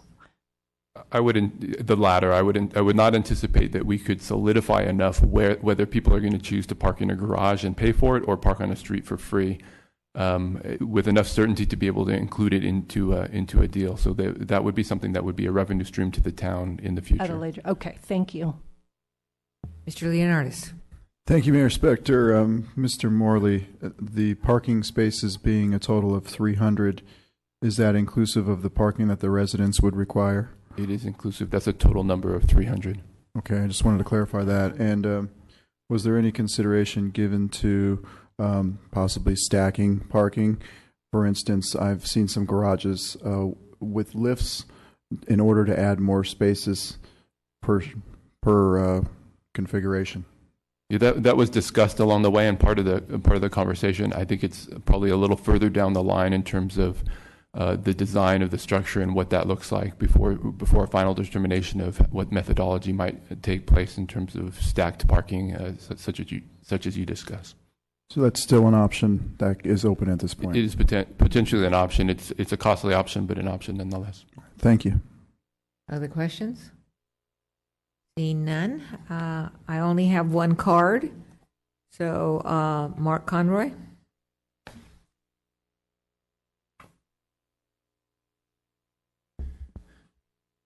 Good evening, members, honorable members of Town Council, town staff, ladies and gentlemen. I'll try to make this quick. My name is Mark Conroy. I'm the president of Presidio Development Partners in San Francisco. Just want to make a few remarks about our firm's qualifications, the project, and the process. My firm is a very experienced local Bay Area development company specializing in this kind of project. I personally have 31 years of development experience in the Bay Area. We specialize in complex infill projects that enhance the built environment. The principals of my firm have developed hundreds of projects over the past 3 decades that have been mixed-use office, residential, office, retail, and parking projects. Second point, we have been and continue to be committed to the process and the project. This started over a year ago in August 2015. Our first design proposal was a little less than a year ago in December 2015. Just as a reminder, that was a 4-story building with 1 level underground parking, 59 residential units, of which 6 were BMPs, 248 spaces, 320% FAR. We've come a long way since then. We've listened to staff, heard the council feedback, resulting in a much different and smaller project. Today's project is just heard, or today's proposal. Current proposal is 20 to 24 units, of which 6 or 9 are BMPs and 14 or 15 are market rate units. 3 levels of parking with 1 level residential, 300 parking spaces in total. Through this process, we've, I think, achieved an economically viable project that is design sensitive to the neighborhood. We look forward to moving forward with the process, and we ask you to make a decision tonight without delay. The reasons for not delaying are a number of them, but one is we've been in the working on this for over a year. It turned out to be a relatively small project, going from 53 market rate down to 14 or 15 market rate units, which is the economic engine. And it is, the rough math is you reduce costs by dropping those 4 units by $2 million, and you lose $2 million in revenue. So it's neutral from an NOI standpoint, even though it does seem a little crazy. But you're just basically killing the economic engine every time you take away a market rate unit. Said differently, it's about $10 million to build a garage and pay for the BMPs. Something's got to fund that besides town subsidy. So again, it's a complex problem with lots of variables, as was mentioned: height, setbacks, massing, FAR, parking garage design, Victory Lane use, shared parking, deal structure, financing alternatives, to name a few. Therefore, we ask you to not delay tonight and select a firm to work with to achieve an optimal community solution. It will be a time-consuming back-and-forth process moving forward. We appreciate your support. I'm available to answer questions. Thank you. Questions? Mr. Leonardis. Thank you, Mayor Spector. I was just wondering, is maybe this is all still negotiable, but will the town retain ownership of the garage itself? Yes, it would be a subdivision where the garage would be owned by town exclusively. And one more. And the town would still retain ownership of the land under the garage. That would not transfer. Would be like a condominium structure, so it's the land is owned just like a condominium project with common ownership of the owners. So one group of owners would be the owners of the market rate or all the residential units. The other owner would be the city and the garage, so they would commonly own the ground. All right, thank you. I see no other questions. Thank you, sir. Thank you. I do have a couple other cards. Cameron Schwab.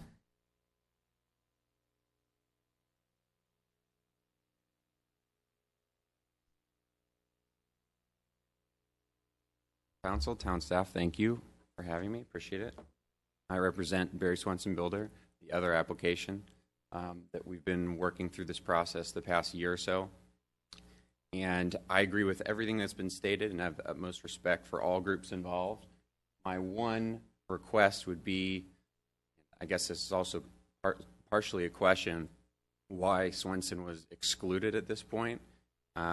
It's been the competition between our firms that brought it down from 55 units down to 30. And I believe it was myself, Swenson, that was standing before council in March at the town council meeting addressing your questions and putting my cards on the table to help get that number to a number that made sense for the town. So from my standpoint, I guess my question is why did we get excluded? And there were two reasons that were stated in the conclusion about commitment to the project, and I would argue that in this same town council meeting, it was Swenson, it was me who was standing up here answering all the questions to help get to the number that we are at. And then from a principal's perspective, yes, we have a principal here, and I'm not a principal of Swenson, but I mean, even from the first application meeting, we brought our director of architecture, director of development, everyone who would actually be working through this project, and everything that does go on from these meetings. Tomorrow I'll sit down first thing with Kay Swenson, who is the decision maker, to move forward. We are heavily invested in Los Gatos. We're heavily invested in this project. We'd like to see maybe continuing. I feel like we're at this point where we don't have all the details figured out. We haven't been able to express that fully to the staff, the town council, as well as the community. So getting that opportunity to continue with that competitive nature, what we were hoping is maybe an exclusive agreement between both of the parties to continue, in my opinion, a fair way or a logical way of moving forward. I'd welcome questions, comments. Thank you. Questions, Mr. Leonardis? Well, just a question for staff to answer the speaker's comments. At this point, nobody's technically excluded, right? We would be sending this out for an RFP, or would we be doing it an RFP based on selecting one approach this evening? So we're asking, or our recommendation this evening is for you to select, our recommendation is for you to select Presidio for exclusive negotiations to move the project forward. So there would be no additional RFP or other process behind it. Mr. Leonardis? Thank you, Mayor Spector. Wouldn't it be prudent to submit an RFP and let both of them respond and see who comes up with the better, more viable economic proposal for the town? So let them compete for it. We did initially an RFI, which is the competitive process behind this particular project, because there are a lot of variables. It quickly moves into a negotiation phase, and that's where we're at this point. We felt it was the right time to make a decision and select one of the companies to move forward with in terms of negotiations, and that's the recommendation that's before you. Thank you. Mr. Morley, when you talk about, I think it would be helpful to clarify if the council agrees with staff's recommendation, what is the next thing that happens? And would that necessarily mean that we would end up with Presidio? I mean, it wouldn't be automatic. We would need to come to terms that would be acceptable to the council in order to reach agreement with Presidio. So we would enter negotiations That's the part of the presentation where I talked about the closed session negotiation portion and ultimately an open session approval of an agreement should we be able to come to terms.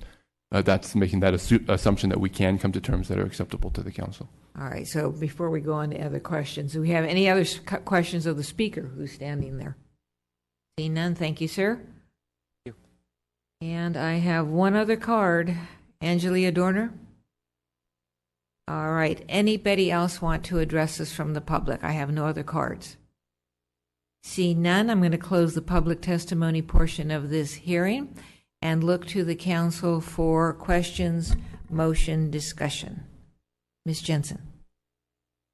It's actually a question through the mayor, if I may, of one or both of, or one of the members of the ad hoc committee, because the staff report indicates that the ad hoc committee is recommending also that we negotiate with Presidio. So I was wondering what the committee members' thinking was on that. Mr. Rennie? Yeah, I was sort of thinking about how I was going to say this. So I guess, as the speaker said, we've been working on this for a year, and initially, Presidio, spent a lot more work on it. So we were definitely more impressed with what we got from Presidio. The gentleman from Swenson, I think, said correctly that the last one, or maybe the last couple. Inputs were much more thorough from Swenson. I think we just felt that from the beginning, Presidio was committed and Swenson wasn't committed until maybe recently. I don't know, maybe Director Morley can add more to it, but that's kind of the feeling I had. That answered my question. Well, it's sort of difficult to be on an ad hoc committee and have two faces out there. I think we've been working on this for longer than I think we started in like February of 2015. So it's been a long time. Both companies have been responsive to Mr. Morley's request. However, it's been my observation that the Presidio has been more detailed and more substantive. And I agreed with staff and Mr. Morley that it's time at this point, I think it feels like 2 years, but to take a definitive path rather than straddle both ways. And I felt as though Presidio, as I said, was more detailed and substantive over the past year and a half. Ms. Jensen. Mayor, entertain a motion? Yes. My motion is that the council accept the recommendation of the staff and the ad hoc committee and authorize the town manager to enter exclusive negotiations with Presidio Development for the development of a downtown mixed-use public parking and residential development. And my motion assumes that if those negotiations are not satisfactory, that we would reopen them for any other bidders. Second. Discussion. Mr. Leonardis. Thank you, Mayor Spector. I would like to add that somehow we net 300 parking places for the public, not just for the public and the residents combined. I think if there's 20 units, there could be conceivably 40 parking places missing, which means we only have 260 available for the public. So I think that, my initial goal was 300 spaces, same size as the Campbell parking garage.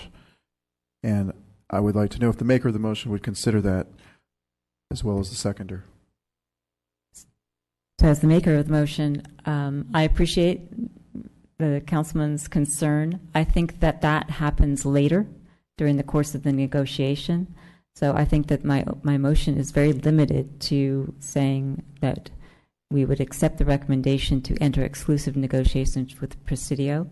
Those negotiations could include number of market rate units, number of parking spaces, the structure of fee parking or not fee parking, etc. But my motion is limited simply to accepting an exclusive agreement to negotiate with Presidio, assuming that the details of how this project comes together are part of that negotiation and to be considered by the council later. As a seconder of the motion, I concur. And as a member of the ad hoc committee, I think that it is noble and wonderful to say we want 300 parking spaces above and beyond what is necessary for the people who are going to live there. But based on the information I have as of this date, I don't think that's realistic. However, we have staff that is going to march down a path with exclusive negotiations with Presidio. So we'll see how this all plays out. Further discussion? Seeing none, all in favor? Aye. Aye. Opposed? Passes unanimously. Thank you.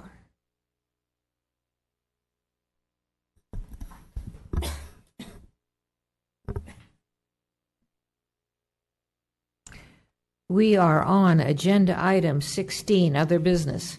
Consider Council Policy Committee recommendations to amend Council Policy 2-01 entitled Town Council Agenda Format and Rules, and Policy 2-05 entitled Planning Commission Policies and Procedures.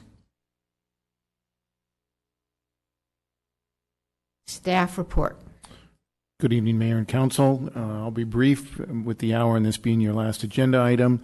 The policy committee has been working on a number of policies, and this is one of them, which is changes to your agenda format and rules. There's just two changes that they have recommended be made, and those are for the applicant and the appellant's time, which is currently 10 minutes for their presentation and 5 minutes for rebuttal, that those be changed to 5 minutes for their presentation and 3 minutes for rebuttal, and that change would also be made to the Planning Commission rules and regulations. The other change is a change to the telephonic appearance, and that can be found on page 5, which outlines the ability for a council member to telephonically appear. It strongly discourages that from happening, only allows it to happen in a family emergency or other medical, family, or similar emergency situation. And with that, I'll turn it over to council to discuss the two recommended changes and whether they be approved or not. All right, we'll start with questions of staff. Do we have any questions of staff? We do not. I have no cards. Does anyone wish to address us on this item? Seeing no one rushing forward, I will close the public testimony portion of this hearing, and I will look to the council, and I'm going for discussion motion, but I'm going to request that as Mr. Schultz presented it, that we start with the recommendation that we go from 10 minutes, 5 minutes to 5 minutes, 3 minutes. Let's start with that one. Discussion, motion, questions. Mr. Rennie. Thank you, Mayor Spector.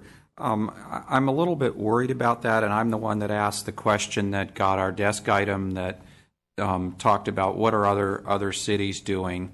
And, you know, we have various different cities listed, and it comes up with, of the 12 here, 7 of them have 10 minutes and one has 15 for the initial discussion. So that's 8 of 12. You know, and when I first heard it, I was, you know, the idea, I was thinking, well, doesn't it depend a little bit on the size of the project? If, you know, if somebody's doing a single house, I could see maybe 10 minutes too much. What if they're doing a development with 12 units, and there were a lot more things to discuss, and trying to cram it into 5 minutes? I know up here, I want to get as much information as possible. I don't want them to rush through things. Of course, we can ask questions and prolong it, but they need to get to all the things that I would, you know, to remind me to ask questions about. So I've got worries about this change. I have a question of staff. I guess it's Mr. Schultz. And maybe it's in here, and I just don't remember. But what is the rationale for changing from 10.5 to 5.3? The policy committee talked about it quite a bit, and it was those situations when the appeal is not complicated and the time limits of 10 minutes is quite a long period of time for an applicant to be able to speak. And the Planning Commission has also had that. The Planning Commission traditionally always was 5 and 3 minutes, and when we redid the rules a year ago, we made them the same. And from a staff standpoint, we want them to be the same so that there's consistency. So they should be the same. But Planning Commission has gone from the 5 minutes to 10 minutes, which has lengthened their meetings. And so I've heard from them that they'd like to go back to the 5 and 3. You do, in that situation, you're correct. There is the situations, like you said, single-family homes, you don't need the 10 minutes, but you might need those on more complicated projects. For example, in North 40, you might even need more than 10 minutes. The rules do allow the mayor the discretion, or the chair and the Planning Commission the discretion to change those time limits at their discretion. So you do have the ability, if you did go to the 5 and 3, that the mayor could lengthen that time based on the complex issues of the project. And then I'll let the policy committee members expand on that. Ms. Jensen. As a member of the policy committee, and I don't want to speak for the vice mayor, but I think Mr. Schultz summed it up well. We did get the request from the Planning Commission because their meetings had gone long with the 10-5 rule, which was new. My experience on the Planning Commission was 5-3, and it worked just fine. Personally, I think that things expand to take the time allotted, and we had so that when people are given 10 minutes, they take 10 minutes, whether they need it or not. I think that the fact that the applicant or appellant in some circumstances gets 3 times, more than 3 times as much time as the rest of the public that comes up and speaks is not fair, because we're asking everyone else to get within 3 minutes. I think it's fair to give the applicant or appellant some additional time, but 3 times as much time doesn't seem reasonable to me. And given that the chair always has the ability to expand that time if it's needed, I think that flexibility allows for the more complex problems to be taken care of. And of course, the Planning Commission and the Council always have the opportunity to ask questions. Mr. Leonardis.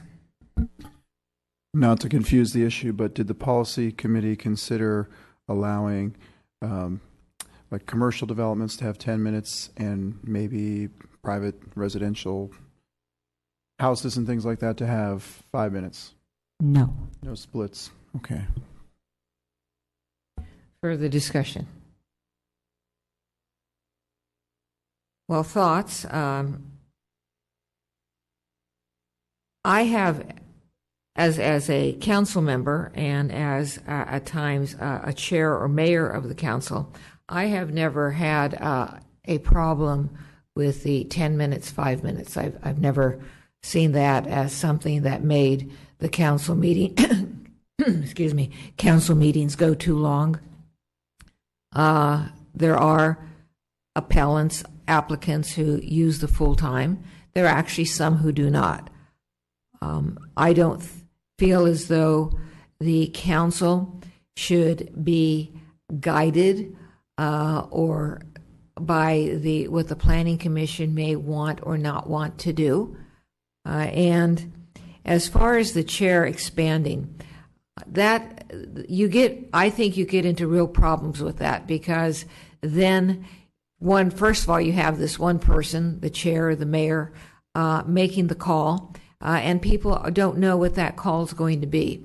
So since I personally have never had a problem with the 10 minutes, 5 minutes, I'm going to listen to you all, but I'm not inclined to vote to make that change. Mr. Leonardis. Thank you, Mayor Spector. And I understand the point of view where if an individual speaker of the public only has 3 minutes, therefore the time for the applicant or the appellant or someone should be reduced to be more in line with what the public gets. However, normally there could be 50 speakers on one topic from the public who collectively would have 150 minutes, and then the appellant or the applicant would still only have 10 minutes. So in those situations, it would be the public's voice would be much stronger, and it would limit the appellant to only a short amount of time. Obviously, they can have speakers come on their behalf as well, but to me, it seems like when one's presenting a case, they are an applicant, they should be entitled to more time to present their case. Whether they need it or not, that's up to them. I also have concerns about putting it in the hands of the chair. Not that we don't have good people serving in town, but it could be someone gets a half hour, and it could be someone else only gets 2 or 3 minutes, depending on how someone feels that day or how someone feels about a particular project. I'm not saying that will happen, but if there's no clear guidance, then things like that may happen. Last but not least, as long as we get our bathroom breaks of 5 or 10 minutes, I don't mind having people speak 5 or 10 minutes longer. So that's how I feel about that. You could get a no, though. Yeah, don't count on that. Mr. Rennie. Thank you, Mayor Spector. I think I agree with Mr. Leonardis. I was thinking exactly the same thing. If you have 20 people that get up and speak, and now you've got 8 things that you need to rebuttal, it's not fair for them to try to stuff it in 3 minutes when somebody brought up 8 new things to cover. And I'm having trouble with how much time we're really saving. It's 8 minutes per application, and I always read Director Polson's minutes from the Planning Commission, and usually there's 3 items or 4 items, so it's not like we're adding that much time into a 3 or 4 hour night. So I'm still struggling with why this is needed. Discussion, motion, Mr. Leonardis. But I do want to thank the policy committee because, these are things that we review periodically, and it does warrant discussion. It doesn't change how I feel. I think sticking with the initial policy, the way we have it now, is my preferred course of action going forward, and I'm willing to make that into a motion. All right, so I'm going to take that as a motion. I'm going to second it. Discussion? Seeing none. All in favor? Aye. Opposed? No. And it passes 3-2. Ms. Syak and Ms. Jensen voting no. And now we're going to go to the, whatever you call this policy, quorum and attendance at meetings policy. Start with, did you already make your report, Mr. Schultz? Yes, on that issue, that's the attendance at meetings, and that's the telephonic appearance that's available by the Brown Act. You're allowed to do that, but this policy also strongly discourages it and only allows it for family or similar emergency situations. Medical, family, or similar emergencies. Discussion, motion, questions. Mr. Leonardis. Thank you. I am happy with this particular policy change put forth by the policy committee. I would be willing to make that into a motion, the recommendation. All right, and I'll second that. I will say that from the chair or mayor's perspective, having someone appear remotely does add another level of complexity. However, I agree with the policy committee that there are situations in which it would be not only beneficial, but very important. Further discussion. Mr. Rennie. Thank you, Mayor Spector. I'm conflicted on this because I know we have a lot of people on our commissions and council that are donating their time and they have jobs. And, my concern is, people like I had a marketing job where I was needing to travel quite a bit. I know we've got people on our commissions that need to travel quite a bit. Being this tight, my first concern was, are we going to discourage good people from joining our commissions because it's not easy for them to be there all the time?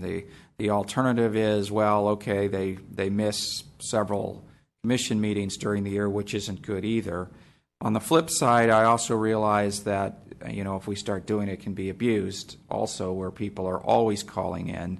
and I don't think we want that either. This feels a little too strenuous to me. I wish there was something, like I said, that discourages abuse but encourages more people to join commissions that might be busy people. Further discussion? All right, I see no further discussion. I'm going to do this one by show of hands too. We have a motion on the floor. All in favor, raise your hand. Opposed? Passes 4-1. Councilmember Rennie opposed. Anything from staff? Seeing none, thank you all. Meeting's adjourned.